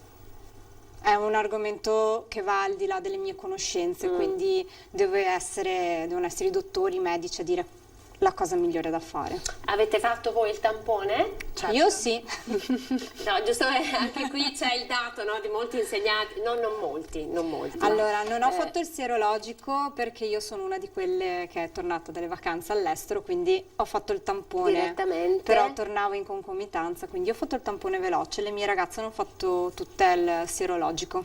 Bene, quindi insomma anche questo, visto che ieri abbiamo lanciato il dato che l'hanno fatto l'85% degli insegnanti che dovranno tornare a scuola il 14%, è un buon dato, non è il 100% però, non è il 100%, però insomma questo è il dato. Allora io vi ringrazio davvero tanto per questo contributo, Elisabetta Rampazzo, presidente di Assonidi, Elisa Pisani, vicepresidente di Assonidi. Grazie. Per averci aiutato a disegnare una situazione, disegnare una realtà. Abbiamo dato forse qualche informazione di più ai nostri genitori e chissà forse anche a qualche pediatra, e magari vediamo nell'attesa che il governo prenda dei provvedimenti e stanzi dei fondi per questo che è un servizio fondamentale per le famiglie ma anche per i bambini. Noi andiamo in pubblicità. 13.06, buongiorno, saremo insieme fino alle 14.30, edizione straordinaria di Antenna 3. Avete visto, abbiamo dato ampio spazio ai servizi della prima infanzia allo 03 con Assonidi per raccontare e spiegare quali sono i problemi per questa ripartenza. Avete sentito che dalla Regione dei fondi sono arrivati, il governo pare si sia dimenticato dei piccoli bambini e dei loro genitori ed è intervenuto appunto soltanto con il bonus babysitter, ma ad oggi i nidi privati non hanno hanno ottenuto alcuna risorsa per la loro ripartenza e quindi stanno camminando soltanto con le loro gambe, dovendo affrontare quello che poi di fatto chiedono i protocolli di sicurezza e le linee guida, quindi una sanificazione quotidiana, l'aumento del personale proprio perché le classi devono essere meno numerose e in più c'è tutto il tema legato ai pediatri. Ma adesso voltiamo pagina, io saluto e ringrazio Alberto Villanova, candidato al Consiglio regionale del Veneto con la lista Zaia. Ringrazio e saluto Maria Elena Martinez, anche lei candidato al Consiglio regionale del Veneto invece con... Eccola, qui la vedo collegata con più Veneto in Europa e poi stiamo attendendo il collegamento Annalisa Nalin Annalisa Nalin più Veneto in Europa, invece Maria Elena Martinez è Sinistra, Ecologia e Solidarietà che sostiene la candidata alla presidenza della Regione del Veneto Patrizia Bartella. Allora intanto buongiorno, ben ritrovati ai nostri ospiti, vediamo se sono tutti collegati. Sì. Allora, partiamo proprio da lei, Maria Elena. Mi perdoni intanto per l'errore. Lei è candidata al Consiglio regionale del Veneto con Patrizia Bartelle. Buongiorno. Sì, la lista si chiama Veneto, Ecologia e Solidarietà. La parola a sinistra non c'entra nulla, anche perché non siamo all'interno e schierati con nessun partito tradizionale. Partiamo da un gruppo di comitati del Veneto che ha deciso di costituire una lista perché si sentiva completamente inascoltato sulle tematiche ambientali in questa regione. Senta, noi intanto mi scuso per questo errore, dopo un'ora e mezza di diretta magari una parola può sfuggire e davvero ancora me ne scuso. Ha seguito il dibattito che abbiamo fatto legato alla scuola, siamo partiti con l'università, poi abbiamo parlato dei nidi e in questi giorni ovviamente il focus è sul 14 di settembre con la partenza della scuola. Secondo voi che cosa manca, che cosa si può fare, che cosa può fare la Regione per aiutare queste strutture che di fatto ancora non sono accreditate ma svolgono un servizio davvero molto importante sul territorio per i bambini e soprattutto per le famiglie? Allora, il servizio fondamentale, specie perché le persone stanno ritornando a lavorare e quindi in qualche modo è necessario assolutamente che trovino un sistema per conciliare la loro vita lavorativa con quella familiare. Cosa può fare la Regione? Bisogna tirar fuori dei soldi, questa è sempre la questione. Bisogna pensare a un piano sociosanitario dove comunque si coinvolga anche l'ambito specie, quello dei nidi, ma come quello anche della scuola materna, come si può coinvolgere anche solo nella parte dell'edilizia, ma si può intervenire in quello nella parte delle scuole dell'obbligo. Quindi sicuramente bisogna pensare, ma sono tutte volontà politiche, quando si decide di fare grandi opere e quindi mettere i fondi lì piuttosto che da un'altra parte, vuol dire che si è scelta una direzione piuttosto che un'altra. È qui che fa la differenza da chi amministra. Chi amministra deve avere ben chiare quali sono gli interessi principali delle persone. Guardi, per me lunedì è una giornata, oggi è stato il primo giorno che mio figlio di anni è andato alla materna. Aspetti perché ha girato credo sia collegata... Sì, mi scusi. Niente, no, non si preoccupi. Era una chiamata entrante. No, stavo dicendo, mio figlio oggi è andato alla materna per la prima volta, emozionatissimo. Anch'io ammetto, mi sono emozionata a rivederlo in quell'ambiente che era più di 6 mesi che non vedeva. E lunedì avrò l'altro che va, quindi anche per me stiamo scoprendo quello che il governo ci ha riservato in questo momento. Per ora sembra che insomma ci siano, almeno la materna aveva chiare le idee cosa fare, abbastanza, anche se ovviamente hanno, che io sappia, da come mi ha descritto l'insegnante, fino all'ultimo hanno dovuto ricreare le linee guida e riscoprire cosa fare. Questo incertezza un po' ovvio, non è facile per la gente, Certo. perché io sono medico, anestesista, so di cosa si tratta, quindi so anche istruire adeguatamente i miei figli, però io immagino per chiunque faccia un altro mestiere rispetto al mio, diventa un'incertezza forte che ti mette in ansia di fronte a questa situazione. Villanova, chiedo anche a lei la stessa cosa, ovviamente in questo confronto farò la stessa domanda e poi andremo a giro. Chiedo anche a lei la stessa cosa, servizi fondamentali per l'infanzia, per i bambini e per le famiglie, in questo momento alcuni non sono accreditati, stanno camminando ancora con le loro forze e le loro gambe, ma non si sa questo per quanto potrà accadere, perché molti di loro quest'anno non sono riusciti a riaprire perché non hanno i fondi. Cosa può fare, cosa dovrebbe fare la Regione?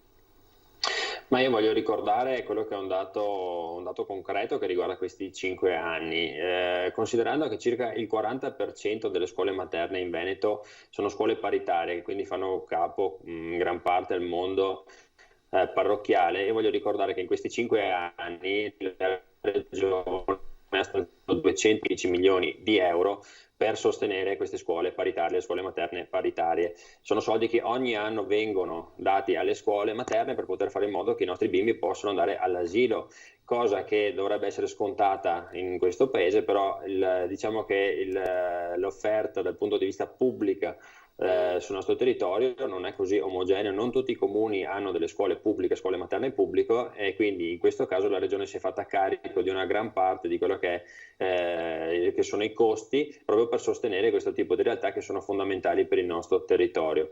Dopodiché noi ci troviamo adesso in un periodo molto molto delicato, vediamo che la scuola sta riaprendo o riaprirà lunedì con grandissime difficoltà, e oggi ho letto di quella che è la situazione ad esempio delle graduatorie, no? Sì. Ci troviamo con 13.000 cattedre vuote, ci troviamo con una situazione veramente difficile, e soprattutto vediamo che le graduatorie sono state cambiate quest'anno dal Ministero. Cambiate in che senso? C'è stata una procedura online che ha fatto sì che gli insegnanti dovessero inserire i propri titoli di insegnamento all'interno di un database del Ministero. Questo ha fatto sì che ci siano molti insegnanti con anzianità di lavoro nelle nostre scuole con supplenze che vanno avanti da 6-7 anni, che si trovano in coda alla graduatoria rispetto a chi è appena entrato, che magari ha inserito dei titoli che non sono nemmeno riconosciuti, che non vengono validati dal Ministero, e questo sta creando una grandissima confusione anche per chiamare i supplenti a sopperire a quello che è appunto la mancanza dei 13.000 insegnanti sul territorio. Se uniamo questo a quello che è stato il flop della call veloce che aveva fatto il ministro Azzolina, ci troviamo di fronte a degli istituti che faranno una grandissima fatica a ripartire, nonostante l'impegno che ci stanno mettendo veramente i presidi, gli insegnanti di ruolo, chi lavora in queste strutture, per cercare di mettere una pezza su quelle che sono veramente, è stata secondo me una mancanza di organizzazione per tempo della ripartenza da parte del Ministero. Ricordiamoci che gran parte dell'istruzione è competenza ministeriale attraverso gli uffici regionali, gli uffici scolastici regionali, e io chiedo come mai dal 23 febbraio che le nostre scuole sono chiuse, e fino ad oggi, fino a 2 settimane fa, dal ministro Azzolina non sono arrivate indicazioni precise, non sapevamo ancora come si sarebbe ripartiti. Abbiamo parlato tanto di banchi con le rotelle, di plexiglass, di lezioni a scacchiera, non so se vi ricordate, cioè il fatto di mandare una classe una settimana sì, una settimana no in aula e il resto online. Cioè abbiamo parlato di tutti questi particolari, e abbiamo avuto un ministero che fino ad oggi invece non si è occupato di gestire veramente in maniera seria la ripartenza. Questo è un qualcosa che secondo me è stata la grandissima mancanza del governo in questo periodo, perché sulla ripartenza scolastica stiamo vedendo veramente delle grandi lacune, tant'è vero che mi sembra di capire che anche degli esponenti del governo e degli esponenti dei partiti di maggioranza stanno sollevando la questione Azzolina, che diventa un problema serio non solo per la maggioranza ma per tutto il paese. Allora, Nalin, tra l'altro lei è su Padova, faccio a lei la stessa domanda. Oggi c'è stata una conferenza stampa convocata dal sindaco di Padova, Sergio Giordani, proprio su questo tema, come ripartono le scuole. Chiedo a lei che cosa deve fare la Regione per sostenere questi micronidi, queste strutture private che di fatto danno un servizio alle famiglie, e ci agganciamo allora anche al tema dell'istruzione. Sì, grazie per l'invito. Sì, buongiorno a tutti, sono candidata su Padova, Verona, Vicenza, Treviso, comunque Padova, focalizziamo adesso un po' il discorso sull'istruzione, sugli asili nido. Dunque io credo che bisogna fare innanzitutto un atto di coraggio e l'atto di coraggio è quello di ripartire insieme. Abbiamo parlato per mesi del Covid come di una guerra, come un'emergenza assoluta che si è abbattuta in Italia, in Europa, nel mondo. I dati, come sappiamo, come vediamo ogni giorno, sono drammatici. In Italia ancora in questo momento contenuti rispetto ad altri paesi, forse anche grazie a quel lockdown di 2 o 3 mesi che ha impedito una diffusione più vasta. Di fatto è che ora ci troviamo con la vera sfida. La vera sfida sono gli asili, sono le scuole, è la ripartenza, ma è anche la ripartenza culturale e sociale di un paese. Io veramente faccio un appello a tutte le forze politiche di evitare polemiche.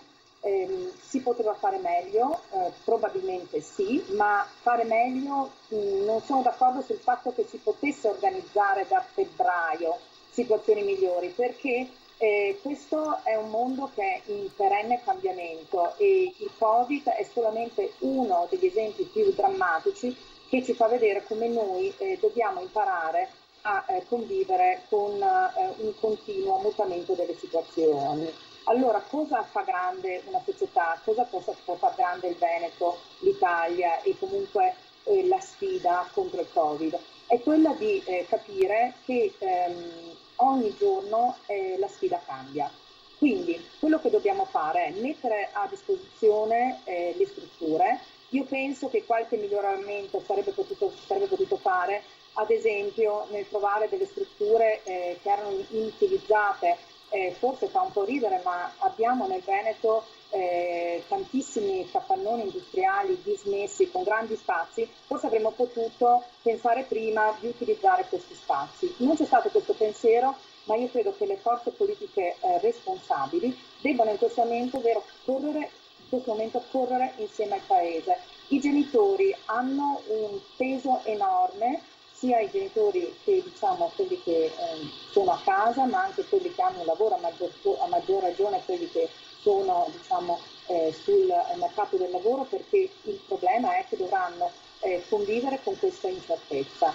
Io quello che dico è questo: non possiamo pensare che qualsiasi cosa venga preordinata, perché non c'è certezza. Lo vediamo dagli specialisti, lo vediamo dai medici, lo vediamo dagli esperti scientifici, lo vediamo da come anche mutano anche le sfide dell'economia. Quindi quello che serve è intanto un coraggio nazionale, 2, non dividersi in polemiche. Io rappresento una lista più Veneto in Europa, che è data da Più Europa e Volt. Sono 2 partiti che non fanno parte del governo, sono in opposizione, ma ciò nonostante tengono una posizione comunque costruttiva, perché la scuola è il simbolo del paese. Io vorrei solo ricordare, poi lascio la parola agli altri per continuare il dibattito, che così come la sanità era stata, nella sanità mancavano investimenti per 37 miliardi di euro, l'altra cenerentola della nostra società, sia a livello nazionale ma anche a livello regionale, sono le strutture scolastiche oppure le strutture per l'infanzia. Non abbiamo investito come paese, non investiamo come società sulla scuola, quindi le difficoltà che troviamo adesso sono aggravate dalla situazione precedente. Il parallelismo con il Covid e come la sanità ha dovuto affrontare l'emergenza adesso si ripropone con la scuola. Quindi in questo momento ci serve uno sforzo generale, ci serve coraggio, ci serve che ognuno nel suo dia il proprio contributo. Ad esempio, e poi chiudo, le polemiche sulla copertura degli autobus, secondo me assolutamente sterili, nel senso è stato garantito l'80% per un calcolo matematico di copertura dei posti a sedere. Io leggo sui giornali, ad esempio, locali di Verona, che adesso c'è il crollo degli abbonamenti degli autobus. Cosa vuol dire? Vuol dire che la nostra società deve cambiare. Io ho vissuto per oltre 10 anni in Germania. Cosa intende esatto per cambiare?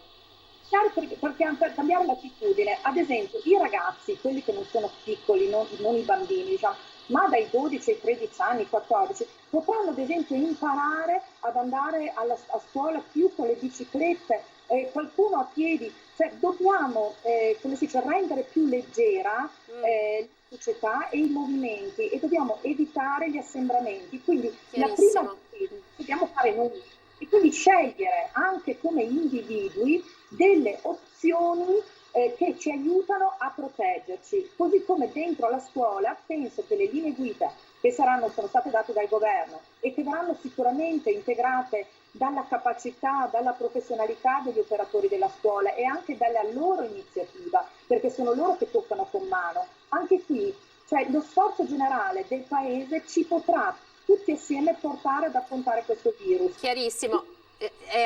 Devo dare la parola anche alle altre persone collegate. Torno dopo da lei. Maria Elena Martinez, lei è candidata per Padova, giusto? Sì. Bene, allora, ma intanto le chiedo un po' di commentare quello che ha detto la sua collega, tutto il sistema del trasporto, il trasporto pubblico che nella regione, l'ho detto Zaia, non è sostenibile, tantomeno alle attuali condizioni. Una mobilità diversa è pensabile? Come l'avete immaginata? È necessario rivoluzionarla, quindi sono tutti processi purtroppo che, dico la verità, purtroppo non possono avvenire molto velocemente. Ad esempio, se si vuole, mi veniva in mente mentre parlava che ad esempio per fare andare di più in bicicletta i ragazzi, io ho un ragazzo che appunto andrà in prima media e il problema me lo sono posto ovviamente, poteva prendere il autobus locale ma andare in bicicletta. Bene, per andare in bicicletta un ragazzo non deve dover attraversare una strada a 4 corsie, perché la probabilità di essere messi sotto, ve lo dico proprio molto serenamente. Allora cosa uno deve fare? Deve fare dei percorsi, casa-scuola, pensati a priori, in quel caso spesso e volentieri con se si vuole addirittura che vadano i ragazzi molto piccoli da soli o comunque accompagnati con magari i pedibus, che sono delle cose che ho visto in altre regioni e che sono effettivamente pensate molto bene. E tutte queste cose però vanno pensate a livello scolastico, cioè nel senso non può essere non è solo la famiglia, deve esserci il comune che decide di cambiare, anche a livello regionale, di cambiare proprio la viabilità che abbiamo. I centri devono essere svuotati di macchine per fare una cosa del genere, cioè va ripensato completamente tutto, e ovviamente questo non è una cosa semplice, perché comunque hai i negozianti che potrebbero protestare finché non vedono però che magari invece questo è ancora più attrattivo, perché se si arriva in centro e di fatto le persone possono camminare, diventa uno splendido posto dove fare delle meravigliose passeggiate e quindi poi dopo anche dei, tra virgolette, come ho visto anche all'estero, dove ho studiato un periodo in Inghilterra, dei centri commerciali di fatto all'aperto, che non sono centri commerciali, sono le piazze che diventano come i centri commerciali all'aperto, e quindi che ci ripelliamo quello che poi era una caratteristica italiana di avere le strade sempre piene di gente. Per esempio, però a livello regionale una cosa che manca tantissimo, che andrebbe fatta, sono i rapporti tra province. È impressionante quando se uno vive in una provincia ma lavora in un'altra, di fatto o si sposta in macchina o è molto difficile arrivare. Questo è una questione puramente di programmazione. Non è vero che non si possono cambiare queste cose, non sono state pensate queste cose, perché si è preferito andare sulle autostrade, e quindi abbiamo autostrade, perché ovviamente in parte sono anche gestite a livello regionale, quindi danno un guadagno regionale, sono state pensate autostrade, la Pedemontana, tutte queste opere, la Valdastico Sud che è quasi vuota, tutte queste opere che però in realtà fanno solo in maniera tale che non si può andare invece sul trasporto che sarebbe da implementare, che ovviamente è quello su rotaia, che andrebbe assolutamente implementato. Le persone da noi veramente lo usiamo relativamente troppo poco. Come si pone lei sulla questione della seconda linea del tram allora a Padova, a proposito? La seconda linea del tram, allora sono cose un pochino diverse. Io la seconda linea sono estremamente dubbiosa perché pare che, e avevo ascoltato il comitato locale, che vada a intralciare quella che è attualmente una ciclabile. Allora, che invece era una ciclabile molto buona perché non passava tra le strade. Allora, vanno valutate queste cose, nel senso, lo stesso tram può essere pensato in maniera tale che non intralci e che permetta comunque la presenza di questa ciclabile e che non sia pericolosa però. Cioè queste cose vanno progettate non eliminando cose già ecologiste, come può essere appunto l'utilizzo della bicicletta in una ciclabile come è quella, ma andrebbe pensato in maniera tale che, perché è estremamente comodo l'altro tram, lo sappiamo, però è stato anche pensato in maniera tale che ci siamo finiti, credo, chiunque vada in bicicletta, come l'ho sottoscritta, che io vado al lavoro in bici, e anche mio marito, chiunque ci è finito in mezzo e se non è cascato è solo perché sono troppo giovane per cascarci sopra. Quindi è una progettazione non adeguata. Posso dire, non è il tram il problema. Il problema è il percorso, chiarissimo. Allora, Villanova, è stato privilegiato il trasporto su gomma? Non è vero, vi posso portare solo il dato che entro il 2023 arriveranno 78 nuovi treni regionali, molti sono già in funzione, li vedete, basta frequentare le nostre stazioni e vedere i treni pop, rock che sono ad alta capacità che girano nella nostra regione. Questi sono investimenti che sono già stati fatti e verranno completati entro 3 anni, quindi non è assolutamente vero. Io voglio riagganciarmi agli interventi che mi hanno preceduto per quello che riguarda la mobilità sostenibile. Allora io posso essere anche d'accordo in linea teorica su quelli che sono i principi di arrivare a una mobilità che sia più green, più sostenibile, la bicicletta e quant'altro. Sicuramente sono delle linee che ci possono anche trovare d'accordo, però c'è un problema concreto. Noi lunedì dobbiamo riportare i nostri figli a scuola. In un modo o nell'altro i nostri figli devono arrivare a scuola. Abbiamo saputo circa una settimana fa che la capienza del nostro trasporto locale sarebbe stata ridotta di un 20%, questo numero arriva non si sa da che calcoli, è stato imposto. In una settimana di tempo abbiamo avuto delle indicazioni che arrivavano dal governo, prima che dicevano che tutti i ragazzi che salivano all'interno di un autobus sarebbero considerati congiunti perché appartenevano alla stessa scuola. Dopo abbiamo avuto una capienza ridotta al 50%, dopo al 75% e dopo l'80%. Capite bene che nel momento in cui bisogna risolvere i problemi concreti delle famiglie, cioè vuol dire far arrivare i ragazzi a scuola in sicurezza, arrivano queste decisioni prese a 10 giorni dall'inizio delle scuole e noi ci troviamo con le aziende di trasporto pubblico locale che non stanno in piedi, non riescono a sostenere la spesa, perché io faccio l'esempio della provincia di Treviso, dove con un parco mezzi di 500 autobus adesso l'azienda si trova a dover aggiungere 100 autobus, 100 mezzi che ovviamente non riuscirà a comprare per ovvi motivi, dovrà noleggiare solo tra i privati e con una spesa di 1,5 milioni di euro. Cioè, queste sono le situazioni che dobbiamo risolvere. Sentivo dire non è stata fatta programmazione, non ci sono servizi come il Pedibus che ci sono in altre regioni. Io vi posso assolutamente garantire,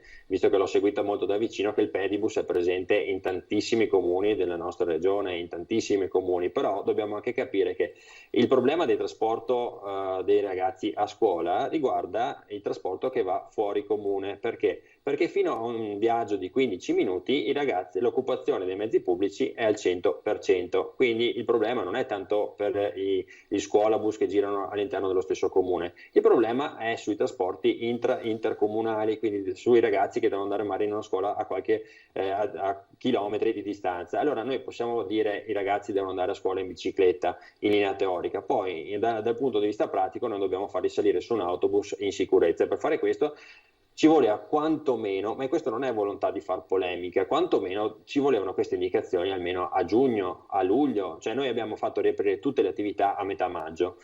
È possibile che per quello che riguarda il mondo della scuola, cioè uno dei pilastri fondamentali della nostra società, non ci sia stata la volontà di pianificare con un po' di buon senso quello che è la ripartenza? Perché a me è sembrato che ci sia parlato tantissimo di queste novità, ad esempio i banchi con le rotelle. ci hanno portato via settimane e settimane di discussione, hanno portato via milioni di euro di investimenti da parte dello Stato, stiamo parlando veramente di decine e decine di milioni di euro, per dei banchi che non sono nemmeno certificati dal punto di vista della postura e delle garanzie che siamo fatti apposta per i nostri bambini. Oggi ho visto dei video che gli fanno, i primi banchi che sono arrivati sono i banchi per i puffi, cioè per i bambini, per i ragazzi un po' più grandi non vanno bene perché sono troppo piccoli. Abbiamo perso tempo, risorse a parlare di queste sciocchezze, permettetemi, perché secondo me questi banchi con le rotelle sono delle sciocchezze che potevano essere risolti con un investimento su dei banchi normalissimi. Ci siamo trovati a perdere tempo, risorse su queste cose, invece di pianificare una ripartenza che potesse dare un po' di serenità alle nostre famiglie, alle famiglie dei veneti e degli italiani in generale, perché noi dobbiamo considerare che un bambino che va a scuola, prima di tutto va a fare una cosa fondamentale per la propria crescita. La scuola è fondamentale per la crescita e per la nostra società, ma dobbiamo pensare che ci sono anche dei genitori che devono andare a lavorare, in qualche modo sanno di avere i figli a scuola e quindi sono tranquilli, ma se diamo l'incertezza, come leggo oggi sui giornali, che ci saranno delle classi che andranno a scuola una settimana sì e una settimana no, questo è scritto sui giornali di oggi, oppure che verranno sospese le lezioni, verranno fatte le lezioni online dove non si riesce a ripartire.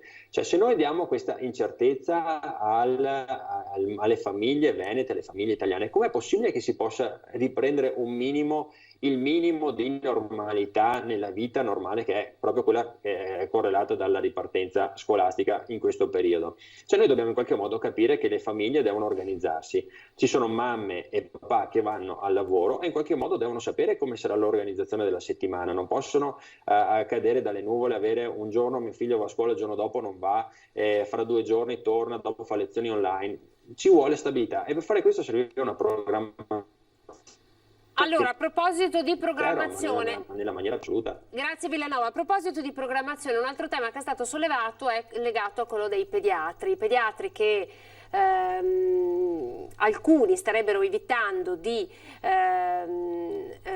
visitare i propri pazienti, preferiscono mandarli direttamente in ospedale a fare il tampone, così si rischia il collasso, soprattutto adesso che al 14 appunto riaprono le scuole, il sistema sanitario. Il centro-sinistra ha fatto la proposta sanità interamente pubblica. Allora, Annalisa Nalin, sanità interamente pubblica come? Come si sostiene?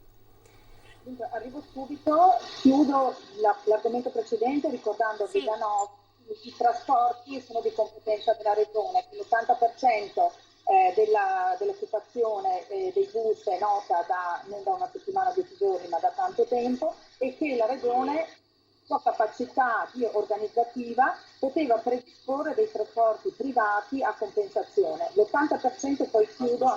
Sulla base di che dati? Una stima dovuta, è stato deciso perché con l'80% vengono occupati i posti a sedere. Allora, io ripeto... No. Io non contesto il numero, io non contesto l'80%, io voglio sapere perché l'80% ci è stato detto a inizio settembre. Cioè, è questa la cosa secondo me sconvolgente. Come mai a inizio settembre l'abbiamo saputo e non prima? Scusa Villanova, ti ho lasciato parlare per tanto tempo, adesso parlo io. Questo gioco al massacro non aiuta neppure i genitori, la mancanza di collegamenti tra province è drammatica, ripeto, i trasporti sono di competenza della Regione, si poteva, visto che eravate tanto intraprendenti, potevate fare un piano sui trasporti alternativi, invece di aspettare le inefficienze di quella che voi appunto definite la maggiore colpevole, la ministra Azzolina, su cui in parte posso anche darvi ragione, ma mi sembra che sia diventata il capo espiatorio e non porti davvero questa politica da nessuna parte. Invece vicinanza alle famiglie, concordo con Villanova che sarà veramente difficile poter in questo sistema di incertezza poter portare avanti il lavoro, la famiglia, le emergenze, tutto non sarà semplice. Ripeto, una proposta alternativa poteva essere veramente quella di occupare spazi inutilizzati, come i tantissimi capannoni dismessi che sono stati costruiti nel Veneto con il grande uso e consumo di suolo per fini di net zero, perché siamo la regione praticamente più cementificata d'Italia. Infine apprezzo molto invece le affermazioni di Martinez sulla necessità di programmare, ampliare le ciclabili e dare la possibilità appunto di utilizzare una mobilità più green ma anche più forse intelligente, che non è stata presente nella strategia della nostra regione e anche del Paese Italia in tutti questi anni. Posso rispondere brevemente? Prego, brevemente, cortesemente. Allora, io voglio ricordare sommessamente, cioè che se vogliamo convertire dei capannoni industriali per farli diventare delle classi, ci sono dei lavori da fare all'interno, tra l'altro capannoni privati, ci sono dei lavori dal punto di vista anche solo della coibentazione degli edifici, perché io non penso che si vogliano mandare i nostri ragazzi a studiare in locali che non sono riscaldati o che non sono coibentati o che non sono stati progettati per fare le aule scolastiche. Cioè io non voglio pensare che veramente queste siano delle idee concrete, serie per risolvere il problema, perché ok, abbiamo dei capannoni sfitti, cioè a parte il fatto che servirebbero variazioni urbanistiche, chi ha un minimo di competenza dal punto di vista dell'amministrazione sa che sarebbe una cosa impossibile da fare nel giro anche di 6 mesi o di più, solo per sistemare questi capannoni. Detto questo, cioè, sinceramente il fatto che la regione dovesse capire in anticipo che il governo voleva ridurre le capienze degli autobus, quindi si sarebbe dovuto muovere in anticipo, e allora noi dovevamo indovinare quale sarebbe stata la diminuzione di capienza, di occupazione all'interno degli autobus e fare una programmazione sulla base di cosa? Di una valutazione Villanova, casuale. Sì, abbiamo capito la sua obiezione, Nalin e poi Martinez, e poi devo andare in pubblicità. Ora, questa qui è la politica dello spazio. Adesso io ho fatto un esempio di come si potrebbero utilizzare gli spazi. Ci sono in altri paesi europei addirittura scuole che hanno deciso di fare le lezioni alla periodo. Io dico solo che capaci tutti sempre a criticare il governo per fare il phishing dei voti, però in realtà anche voi siete stati fermi soprattutto sui trasporti e avevate tanta fretta di aprire le discoteche, ma non vi siete occupati di nulla per quanto riguardava anche voi la interazione con l'apertura della scuola e la materia di vostra competenza che sono i trasporti. Detto questo, adesso io non mi ricordo quasi più, ho perso il filo. Ci siamo persi, no? E allora facciamo così, prima di aprire l'argomento sanità, lo facciamo dopo la pubblicità. Chiedo a Martinez di Scusate. Niente, il suo, non si preoccupi. No, non c'è problema, mi dica. No, ho visto che anche prima lei voleva rispondere a Villanova sulla questione del trasporto, velocemente così andiamo in pubblicità. Sì, ma è una battuta velocissima. Banalmente, chiunque sa che quando al mattino vede gli autobus riempirsi, non è che sono pieni, sono strapieni. Nella norma andavano intensificati. Adesso, in questa situazione, quindi perlomeno prevedere di non stare nella situazione di prima, dove gli assembramenti erano impressionanti, questo mi sembra la base. Poi, certo, non potevano prevedere che vendevano l'80%, ma che non sarebbe stato accettabile avere degli autobus dove i ragazzi si spingono dentro per riuscire a starci dentro, fin qua adesso non arriviamo, cioè diciamo che le responsabilità sono regionali e anche nazionali. Grazie, allora ci fermiamo per un attimo, pubblicità e poi tema della sanità. È possibile una sanità interamente pubblica? Ne parliamo tra poco.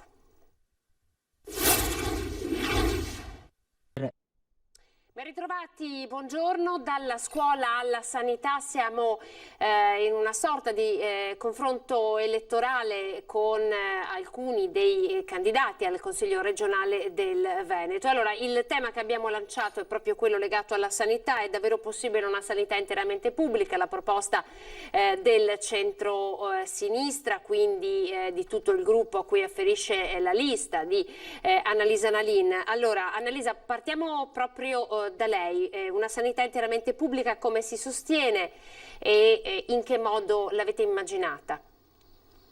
Dunque, la sanità, nel nostro gruppo ovviamente ci sono anime diverse, noi la lista più veneta in Europa è una lista liberal-democratica progressista, fondata appunto da Più Europa e da Volte, partito europeo dei giovani, e noi abbiamo una posizione un po' differenziata che però credo sarà poi la posizione realistica che si avrà nella proposta chiaramente finale della proposta veneta. È chiaro che non può venire eliminata la sanità privata convenzionata e la sanità privata, ma quello che deve essere assolutamente redistribuito è l'importanza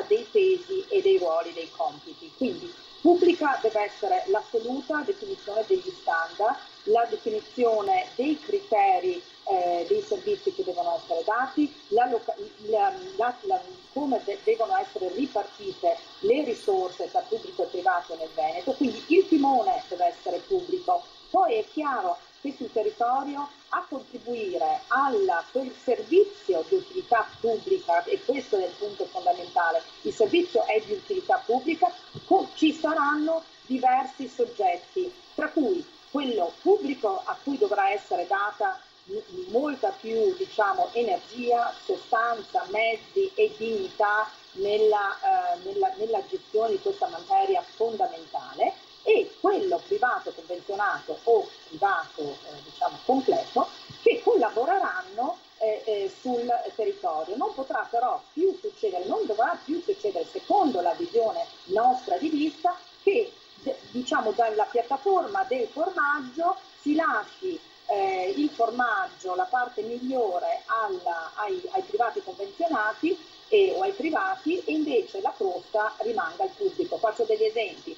È stata privatizzata la sanità in Veneto molto prima del Covid. Fortunatamente, tra virgolette lo dico, il Covid ha bloccato un percorso da parte della Regione, da parte della Lega, delle forze a governo di questa Regione, che voleva seguire l'esempio lombardo, dove la privatizzazione era arrivata al 40%.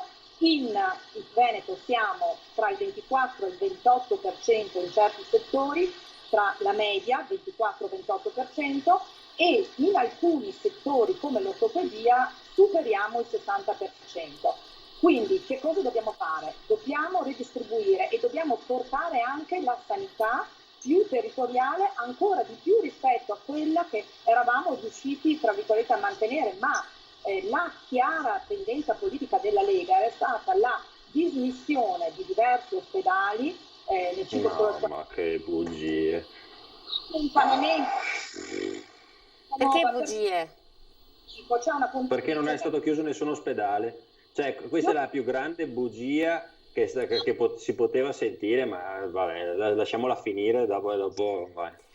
Ne posso citare diversi. Sono stati dismessi il 5% Zevio, come si dice, l'ospedale di Bussolengo, Schiavonia, eccetera. Non ci sono la possibilità, che lo sanno i veneti, che per raggiungere certi hub ospedalieri devono percorrere 50, 60, 80 chilometri in andata e di ritorno. È venuta meno la territorialità nel concetto di strategia futura. Adesso dobbiamo ritornare. Fortunatamente la territorialità e la competenza dei medici, degli operatori sanitari ci hanno salvato, assieme all'intuizione del professor Crisanti. Io sono candidata a Padova, voglio parlare di questa questione del professor Crisanti, che è stato colui che ha sviluppato l'idea del Veneto aperto, ha avuto l'intuizione geniale di procurarsi i reagenti e dall'Università di Padova far partire un progetto che ci è stato ammirato in tutto il mondo. La sua gratificazione è stata quella di essere stata messo nell'angolo dopo 2 mesi, 3 mesi, quando è servito, è andato bene, dopodiché è stato messo dall'angolo da Luca Zaia, perché era scomodo, non faceva più comodo essere, diciamo, rigidi e severi sui distanziamenti sociali, sulla protezione, perché bisognava riaprire tutto velocemente, giustamente far riprendere l'economia, ma era scomodo sentire quello che diceva Crisanti. Cosa è successo? Crisanti è stato allontanato ed è stato adesso preso tra i consulenti del governo, perché proprio cosa stai dicendo? Ricordo che Villanova. Scusi un attimo per questo modo veramente insolente, e questo giusto, e questo è stato danneggiata ancora l'Università di Padova. Ripeto, sono candidata anche su Padova, perché è stata spostata la microbiologia adesso a Treviso ad uso e consumo della comunità politica, e questo non è possibile. Allora, Maria Elena Martinez, dopo vado da lei Villanova, perché mi pare che abbia qualcosa da dire, a rispondere alla questione. Maria Elena Martinez, come si inserisce in questo discorso che sta facendo Annalisa Nalin? Allora, per quanto riguarda la gestione Covid che è stata fatta in regione, sicuramente, ma quello dal punto di vista puramente scientifico è la realtà di fatto che Crisanti, la Lega lo riconosceva assolutamente all'inizio, poi è stato tirato dalla giacchetta, ovviamente lui non si è candidato da nessuna parte perché è uno scienziato di quel livello, non ha bisogno di candidature per essere ascoltato, uno che scrive su Nature, ragazzi, non se ne parla proprio. Quindi lui è stata la persona al posto giusto al momento giusto, e io riconosco tranquillamente anche il merito di Zaia di averlo ascoltato. Riconosco però la mancanza di merito nel momento in cui ha smesso di ascoltarlo, perché quando una persona a quel livello di competenze non si acquisiscono in un giorno non possono essere così facilmente sostituite. Quindi questo secondo me è quello che è accaduto in quel periodo, e oggi bisognerebbe nuovamente ascoltarlo, che dice di implementare sempre di più l'ambito dei tamponi, perché l'incertezza di cui parlava Villanova che hanno le famiglie, allora chiariamoci, purtroppo c'è il coronavirus e purtroppo i casi non sono in diminuzione, non siamo assolutamente nella situazione di marzo-aprile. L'associazione di cui faccio parte, l'associazione degli anestesisti, l'ha chiarito che faccio parte come 3/4 degli anestesisti, ha chiarito che i casi stanno aumentando e che bisogna solo fare attenzione a non tornare in situazioni nella quale non vogliamo nessuno tornare, prima di tutto tutti i miei colleghi, tutti gli infermieri e tutti coloro che si sono occupati di Covid, perché ritornare in quella situazione è un rischio che non dobbiamo neanche cercare di intraprendere. Come si fa? Si fa ponendo estrema attenzione con le misure che stiamo mettendo in atto e tamponi. Senta, e Maria questo, Elena, verità, mi perdoni, anche a livello nazionale viene ascoltato tanto. Proprio come anestesista, torniamo sulla questione della sanità. La sanità pubblica è sostenibile, una sanità davvero accessibile a tutti, come si realizza? Allora, noi oggi abbiamo una sanità pubblica, è una sanità pubblica che in parte viene convenzionata nel privato. Noi non abbiamo i casi di privato puro, vero, che si finanzia con assicurazioni come all'estero, in Italia sono veramente marginali. Quindi parliamo di un privato che è convenzionato. Il privato convenzionato va molto bene quando si sostituisce dove non hai ancora la struttura, quindi se non hai le strutture e ma il privato in genere funziona molto bene in questo modo. Per esempio il privato delle scuole materne in Veneto non sono da sostituire, perché noi abbiamo un ambito dove il privato ha già tutte le strutture, se noi andassimo a ricreare tutto nuovo sarebbe una spesa enorme. Sulla sanità la cosa è diversa, perché noi in questo momento siamo in un momento in cui la sanità pubblica viene spesso ridimensionata per far funzionare il privato. È questa cosa che non deve succedere più. Parlare di togliere tutto il privato non ha senso se si pensa al fatto che ci sia un privato, come può essere ad esempio le case di riposo, ma è solo un esempio, dove il pubblico non ha le strutture, ma invece quel privato che, come ad esempio sulle sale operatorie, molte sale operatorie in Veneto funzionano la mattina, il pomeriggio no. Perché? Perché non c'è personale a sufficienza, altrimenti ne basterebbe lasciare una sala libera per le urgenze e per il resto potrebbero funzionare. Come mai non funziona? Manca il personale.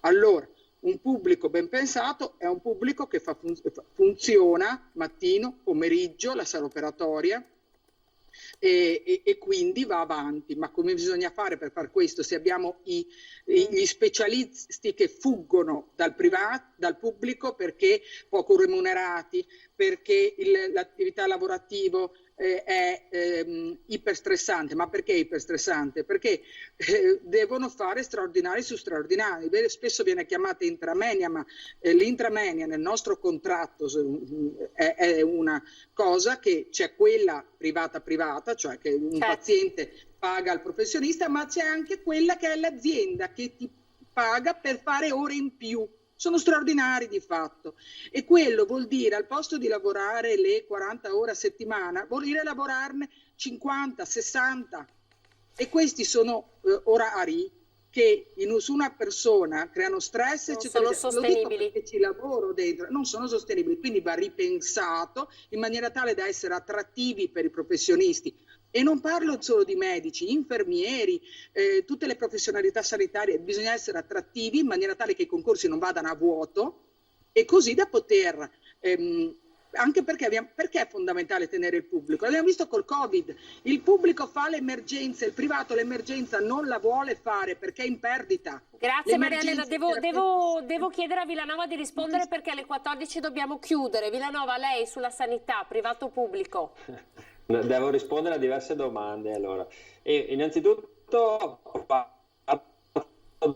una piccola considerazione, contare metà del discorso che ho sentito prima. Crisanti è ancora membro del task force della Regione Veneto, quindi non è stato allontanato da nessuna parte. Già con questo andiamo a chiudere metà delle polemiche. Poi penso sia molto irrispettoso dare tutti i meriti a una persona quando ci sono state decine e decine di professionisti, di professori che hanno fatto parte della task force, sia a livello proprio vicino al governatore Zaia, ma anche sul territorio, e che hanno lavorato. Io vi porto, no, lì ho ascoltato alcune baggianate che veramente fanno ridere. Quindi per piacere. No, ma non mi riferivo a Martinez. No, devo chiedervi di non intervenire, di non parlare sopra perché siamo davvero in chiusura e vorrei dare a Villanova la possibilità di dare il suo contributo sulla sanità e poi davvero dobbiamo chiudere. Allora, io voglio nominare ad esempio il professor Palù che ha fatto parte di questa task force, presidente della Società Europea di Virologia, dire che lui non ha fatto niente, ha fatto tutto un altro professore, secondo me è abbastanza irrispettoso, ma parliamo del dottor Rigoli che ha inventato il test rapido in 7 minuti che è stato poi preso anche dallo Spallanzani come a livello di test nazionale. Cioè stiamo parlando di una serie di professionisti di altissimo livello che hanno dato il loro contributo in un gioco di squadra per salvare il Veneto. Questa è la situazione. Poi che si voglia prendere una persona che magari è più vicina dal punto di vista politico alla propria corrente per farne un eroe e dire che gli altri non hanno fatto niente, secondo me è molto grave. Poi il sistema territoriale, io ricordo che nell'affrontare l'emergenza Covid uno dei cardini del sistema Veneto è stato proprio il sistema territoriale, che è stato tra l'altro preso a modello anche dall'Università di Harvard. Quindi quando sento dire che il Veneto ha abbandonato il sistema territoriale, la medicina territoriale, anche questa è una perfetta baggianata. Andiamo a vedere, io cerco di rispondere velocemente. Ho sentito sparare dei numeri per quello che riguarda la sanità privata. Allora, se noi prendiamo il budget regionale della sanità, che sono 9 miliardi di euro, allora di questo budget il 93% è destinato alla sanità pubblica, 93%, quindi stiamo parlando di bilancio certificato dalla Corte dei Conti, non di fantasie, ok? Il 7% attualmente è destinato al privato accreditato. Questo 7%, se andiamo a vedere cos'era nel 2010 quando ha iniziato Zaia a fare il governatore del Veneto, era un 9%, quindi si è ridotta la competenza del privato all'interno del budget regionale. Poi se vogliamo dire che bisogna annientare la sanità privata, che è una componente economica fondamentale del nostro Veneto, secondo me stiamo dicendo che è qualcosa che non sta né in cielo né in terra, perché tante prestazioni non passano neanche dal pubblico, vanno direttamente nel privato. Cioè se una persona non va dal proprio medico di base ma vuole farsi un check-up, non può andare in una clinica privata a farsi un check-up perché glielo impone il centro-sinistra, punto di domanda. Poi mi chiedo come mai, se il centro-sinistra vuole la sanità pubblica al 100%, nelle regioni amministrate dal centro-sinistra la situazione non è nemmeno paragonabile a quella del Veneto, perché io prendo la situazione del Lazio, cioè la regione del segretario nazionale del PD, che ha il 24,5% di sanità privata sul budget regionale. Grazie Villanova. È chiarissimo il suo esempio e insomma è chiaro anche quello che intendeva dire. Io mi scuso per non poter dare la possibilità agli altri ospiti di continuare il dibattito, ma siamo davvero in chiusura, abbiamo altri 2 ospiti, un candidato sindaco al comune di Venezia e poi dobbiamo parlare con Fapi per raccontare quali sono le problematiche che stanno affrontando le imprese. Quindi davvero mi scuso e vi ringrazio per aver partecipato a questa tavola rotonda. Annalisa Nalin della lista Più Veneto in Europa, Maria Elena Martinez, Veneto Ecologia Solidarietà e Alberto Villanova per la lista Zaia. Grazie ancora per essere stati con noi. Arrivederci. Grazie a lei. Arrivederci. Pochissimi secondi di pubblicità e poi Stefano Zecchi qui con noi, uno dei candidati a sindaco del comune di Venezia. Tra poco.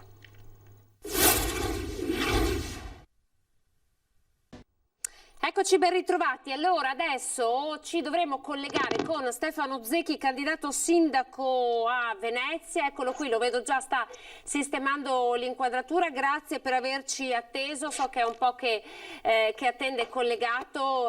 Vogliamo dare uno spazio, aprire uno spazio proprio sulla città di Venezia e diamo a lei la parola come candidato con il Partito dei Veneti, tra l'altro, per capire un po' quali sono i punti di forza di questa campagna elettorale. Allora, lei è già stato assessore a Milano nell'epoca della Smart City, della totale ristrutturazione di tutta la zona di Piazza Garibaldi con sindaco Albertini. Da Milano a Venezia, la sua idea è quella di portare una Smart City anche, non so, ad esempio a Mestre. Quali sono i punti di forza? Sì, le ricordo anche che sono stato per 10 anni in Consiglio Comunale a Venezia col sindaco Costa e col sindaco Orsoni, fintanto che non sia dimesso perché inquisito. No, il Partito dei Veneti mi dà assoluta autonomia per pensare a uno statuto speciale per la città, per Venezia, che le garantisca un'autonomia fiscale, un'autonomia amministrativa in conformità ai trattati internazionali. E questa è la prima cosa.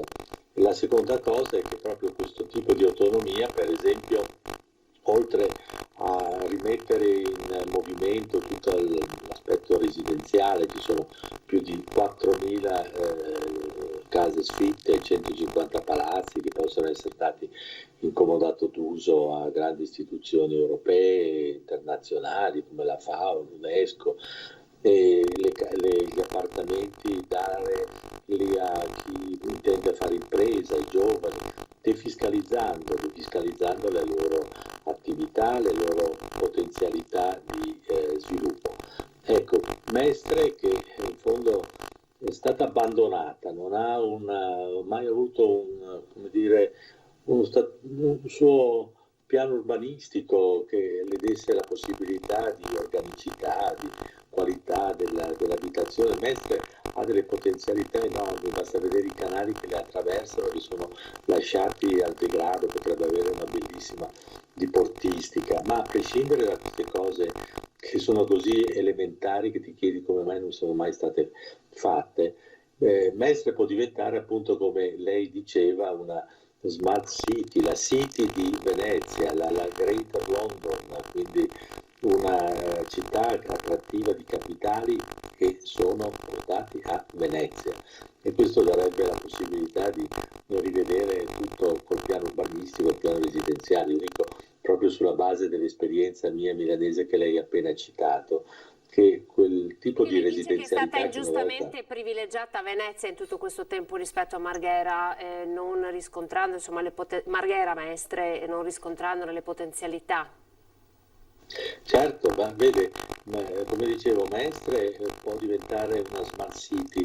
Ho fatto fare un progetto anche per Porto Marghera. Guardi, Porto Marghera, chi se ne intende, ho visto questo studio internazionale che mi ha fatto questo rapporto, l'ha visto molto simile alla Low Manhattan, la Manhattan del sud, dove oggi c'è Battery Park. Ecco, io penso che le amministrazioni che si sono succedute non hanno pensato di fare un progetto di green economy per Porto Marghera, quando si sapeva che ormai da 20-25 anni l'economia del petrolchimico sarebbe terminata. E anche in questo caso si può pensare come quella zona possa essere aperta agli sport d'acqua, alla diportistica, a un parco, proprio come il Battery Park di New York.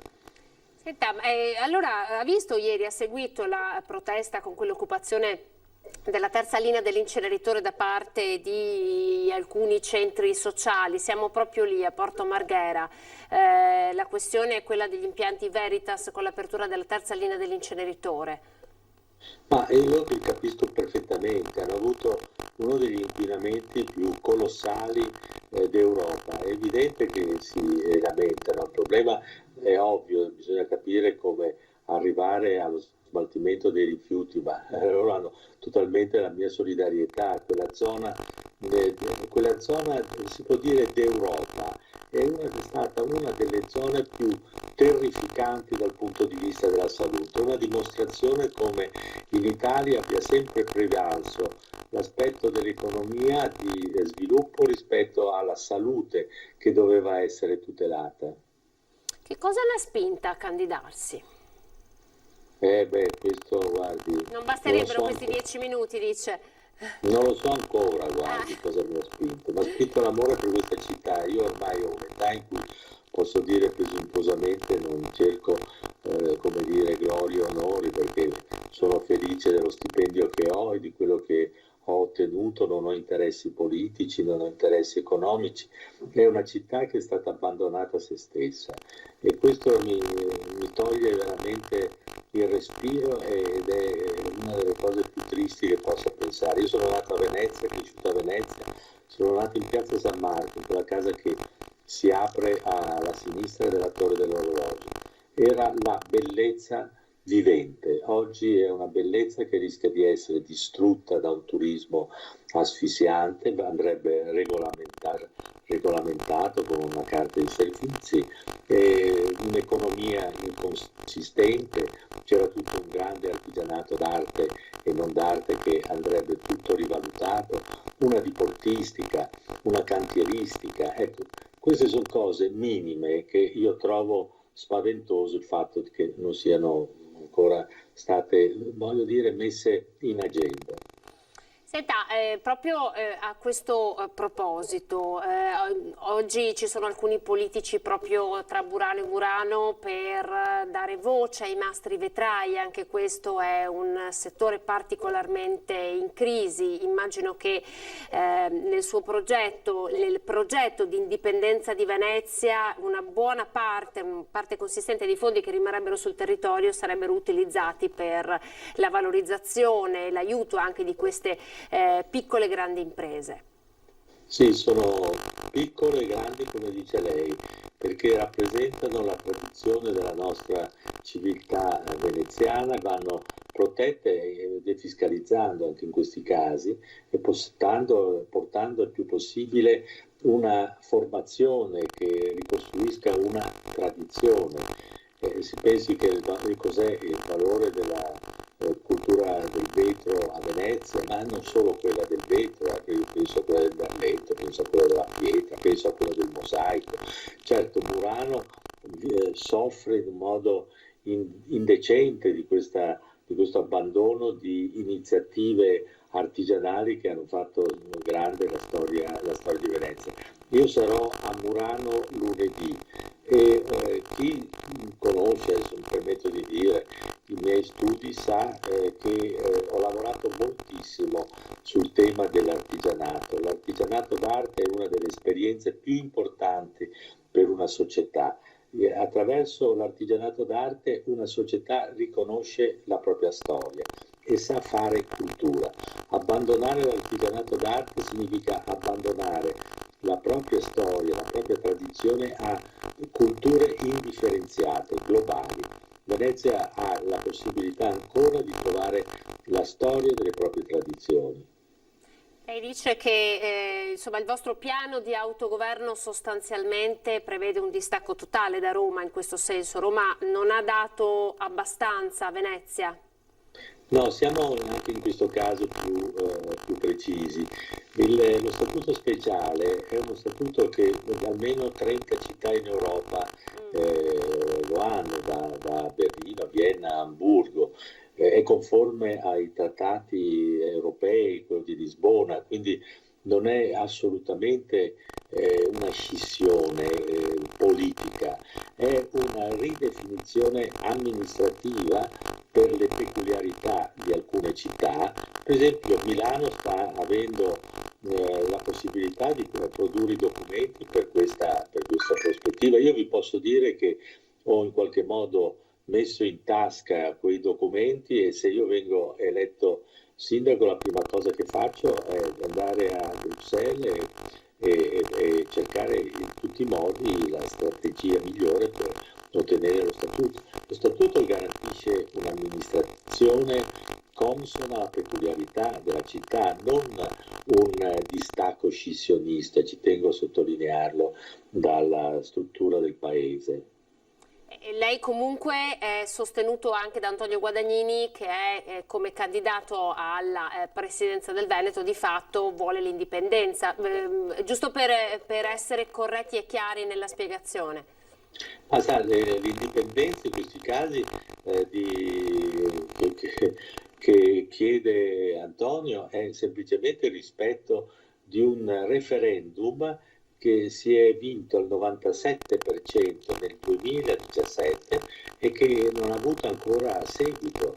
Ecco, quindi è semplicemente il rispetto della volontà del 97% dei veneti.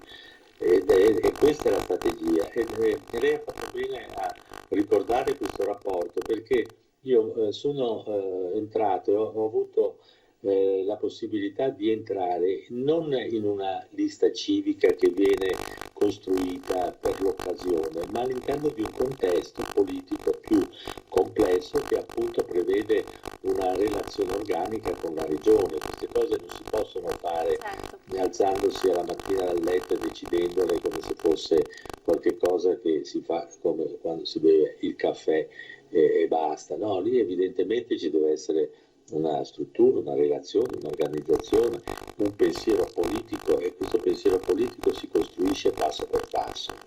Grazie Stefano Zecchi, il tempo a nostra disposizione è terminato, anche se sarebbero state davvero tante le cose che avremmo voluto chiederle, ma abbiamo tempo, abbiamo ancora una settimana per farlo. Grazie per essere stato in nostra compagnia con il Partito dei Veneti candidato sindaco alla città di Venezia. Grazie. Buonasera. Buonasera a lei. E ci spostiamo direttamente, io vi leggo quest'ANSA che è stata battuta da poco. L'innovazione è uno dei canali per l'accesso al Recovery Fund. La nostra proposta sarà di rendere strutturale Industria 4.0, aumentando le aliquote di detrazione e i massimali di detrazione fiscali, ovviamente anche ampliando le tipologie di beni materiali e immateriali che possono avere accesso al credito d'imposta. Lo ha detto oggi il Ministro dello Sviluppo Economico Stefano Patuanelli a margine di un incontro elettorale proprio a Murano. L'ho citato perché abbiamo appena citato Murano, ma l'ho citato anche per presentare il prossimo ospite. Lei è Federica Polloni, presidente di Confappi di Treviso, rappresenta le piccole e medie imprese. Buongiorno. Buongiorno Anna, ben ritrovata. Allora, grazie anche a lei per averci atteso. Io ho letto quest'ANSA perché la parola Industria 4.0 e la parola Recovery Fund sono i temi del momento e sono quelli che volevo utilizzare per fare aprire una discussione con lei. Allora, è iniziata una sorta di fase 4, un autunno mai così incerto per tantissimi aspetti. Come vede lo scenario a breve e a lungo termine e come commenta questa intenzione del governo di puntare tutto su Industria 4.0? Allora, parto da una premessa che vuole essere un po' più generale rispetto a quello che stiamo raccogliendo come associazione in questo momento di ripartenza e di chiusura chiaramente di un anno che è stato per tanti versi infausto. E sicuramente in questo momento ci sono dei segnali di ripresa che stiamo raccogliendo dalle aziende, però sicuramente sono segnali che devono in qualche modo essere letti anche facendo sintesi di quello che è successo durante il periodo di lockdown. Siamo usciti nei giorni scorsi con un'analisi prodotta dal nostro centro studi sulla base dei dati di un'indagine Istat che è stata condotta su 103.000 imprese venete, e sappiamo bene che durante il periodo di lockdown il 18% delle aziende non ha minimamente fatturato e 4 aziende su 10 hanno visto una riduzione del 50% del proprio fatturato. Quindi diciamo che oggi ci apprestiamo a correre verso la fine dell'anno, però sapendo che nelle ipotesi più così positive sarà un anno che porterà il segno meno di fronte a un 20-30% quando saremo fortunati.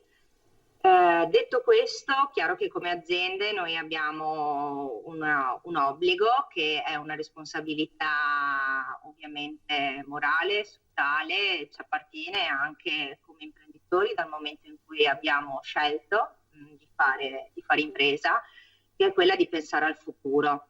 E quindi da questo punto di vista moltissime aziende oggi, nonostante stiamo ancora gestendo quelle che sono le difficoltà, stiamo guardando veramente con forza a quello che sarà il 2021 e chiaramente è diventata un'occasione importante di riflessione. Io noto che c'è veramente un cambio di atteggiamento. Ci stiamo interrogando in maniera profonda su che cosa vorremmo essere da qui al prossimo decennio. E perché dico questo? Perché l'industria 4.0 è sicuramente una delle leve competitive che ci deve accompagnare nella nostra trasformazione, però non può essere la sola. Oltretutto, insomma, è da già un po' d'anni che il governo sta finanziando chiaramente questo tipo di passaggio e ben venga tutto quello che potrà essere ancora fatto.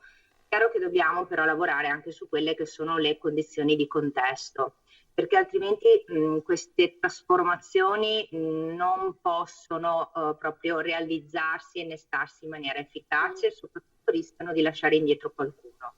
Quindi ben venga tutto questo, però dobbiamo rimanere fermi su alcuni punti che sono sicuramente politiche attive di sostegno al lavoro, diminuzione della pressione fiscale e sburocratizzazione. Questo non può mancare. Poi tutto il resto ben venga. Però... Può essere che questo puntare tutto sull'industria 4.0, quindi anche sui vari finanziamenti, progetti che verranno presentati per attrarre fondi con il Recovery Fund, rischiano di aumentare il margine, la differenza che c'è tra le grandi imprese e le piccole e medie imprese, quelle che non riusciranno ad avere questa conversione ipertecnologica.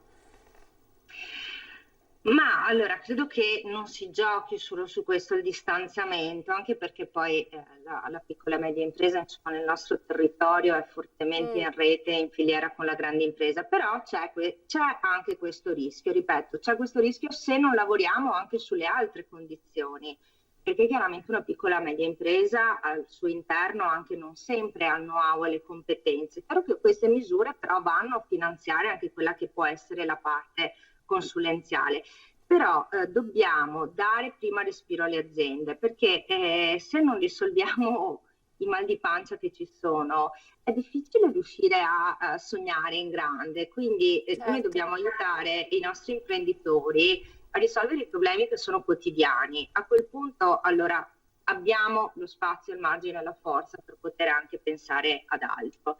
Poi bisogna lavorare molto anche sui concetti di rete territoriale, perché questo è fondamentale. La piccola e media impresa ha bisogno anche di questo. Senta, sono tante ancora le aziende che stanno utilizzando modalità di gestione del personale smart working, oppure che stanno continuando ad usufruire di questa cassa integrazione, quindi lasciando una parte dei propri dipendenti a casa? Cioè possiamo dire che non tutte siano ripartite al 100%? No, almeno il 90% delle aziende sta ancora ricorrendo a queste modalità di gestione del personale, quindi abbiamo ancora formule miste di rientro al lavoro e utilizzo dello smart working, e questo almeno fino alla fine dell'anno, e abbiamo ancora un ricorso molto spinto a quella che è la cassa integrazione, soprattutto insomma adesso con il recente prolungamento di ulteriori 9 settimane. Questo è indispensabile perché, ripeto, c'è stata una contrazione importante di quella che è la domanda nazionale e quindi anche locale, ma anche di quella che è la domanda estera. Oggi, a fronte di queste riduzioni di fatturato, noi dobbiamo razionalizzare molto bene anche i costi. Sappiamo che ci sono dei costi sui quali possiamo intervenire in maniera limitata. La cassa integrazione da questo punto di vista ci sta aiutando, e devo dire che l'onere organizzativo è uno degli oneri di pianificazione e di organizzazione del lavoro, è uno degli oneri che in questo momento sta pesando sulle nostre spalle, perché è cambiato il modo di lavorare, lo sento dire da molti colleghi, stiamo lavorando meno però ci viene chiesta grandissima flessibilità. Nel momento in cui arrivano gli ordini dobbiamo rispondere in maniera molto veloce, è indispensabile la reattività, e questo naturalmente a fronte di un'organizzazione del lavoro che è molto cambiata. Senta, c'è un altro dato che lei ha diffuso attraverso questo comunicato stampa, che è abbastanza allarmante. Si parlava di carenza di liquidità e si parlava del fatto che molte aziende, per sopperire a questa carenza di liquidità anche a causa di una contratta domanda di beni da parte dell'estero, molte imprese hanno acceso un nuovo debito bancario, è corretto? Sì, parliamo almeno di un 43% delle imprese, quasi un 44% delle imprese che è ricorsa proprio al nuovo debito bancario, attraverso chiaramente anche l'attivazione di quelle che sono state le misure disposte. E altre stanno mettendo proprio in campo quelle che sono le risorse che hanno accumulato in questi anni di lavoro. Che cosa se ne legge? Che in un caso o nell'altro viene meno quella che è la capacità di investimento, che invece rappresenta una delle leve competitivi fondamentali. Quindi è una preoccupazione che in questo momento c'è, e fortunatamente stiamo riuscendo a posticipare naturalmente altri tipi di costi, e quindi anche la rateizzazione, diciamo, degli adempimenti fiscali e diciamo quelle che sono anche le misure di accesso al debito bancario non frenano, ecco, il fatto di ricorrere a questo tipo di strumento. Però c'è un indebitamento delle aziende. La situazione è delicata, voi state affrontando questa sfida, lei ha proprio dichiarato una sfida che non può riguardare solo gli imprenditori. L'impresa, in quanto generatore di valore economico e sociale, il suo sostegno devono avere un ruolo centrale in ogni decisione e azione intrapresa in questa fase ancora incerta. Quindi quanto mai questo può e deve essere un messaggio anche per la nuova sfida elettorale che ci aspetta. E ecco, in questo senso insomma ci tenevamo a dare voce anche a voi del mondo, del grande mondo, soprattutto qui in Veneto, della piccola e media impresa. Grazie Federica per essere stata in nostra compagnia e buon lavoro anche a voi. A voi. Noi abbiamo terminato, siamo davvero arrivati in chiusura, 18:30, vi ricordo che ritorna l'informazione con il telegiornale del Veneto, a seguire Venezia, e poi 19:30 il telegiornale che racconta tutti i fatti della Marca trevigiana. Grazie, arrivederci.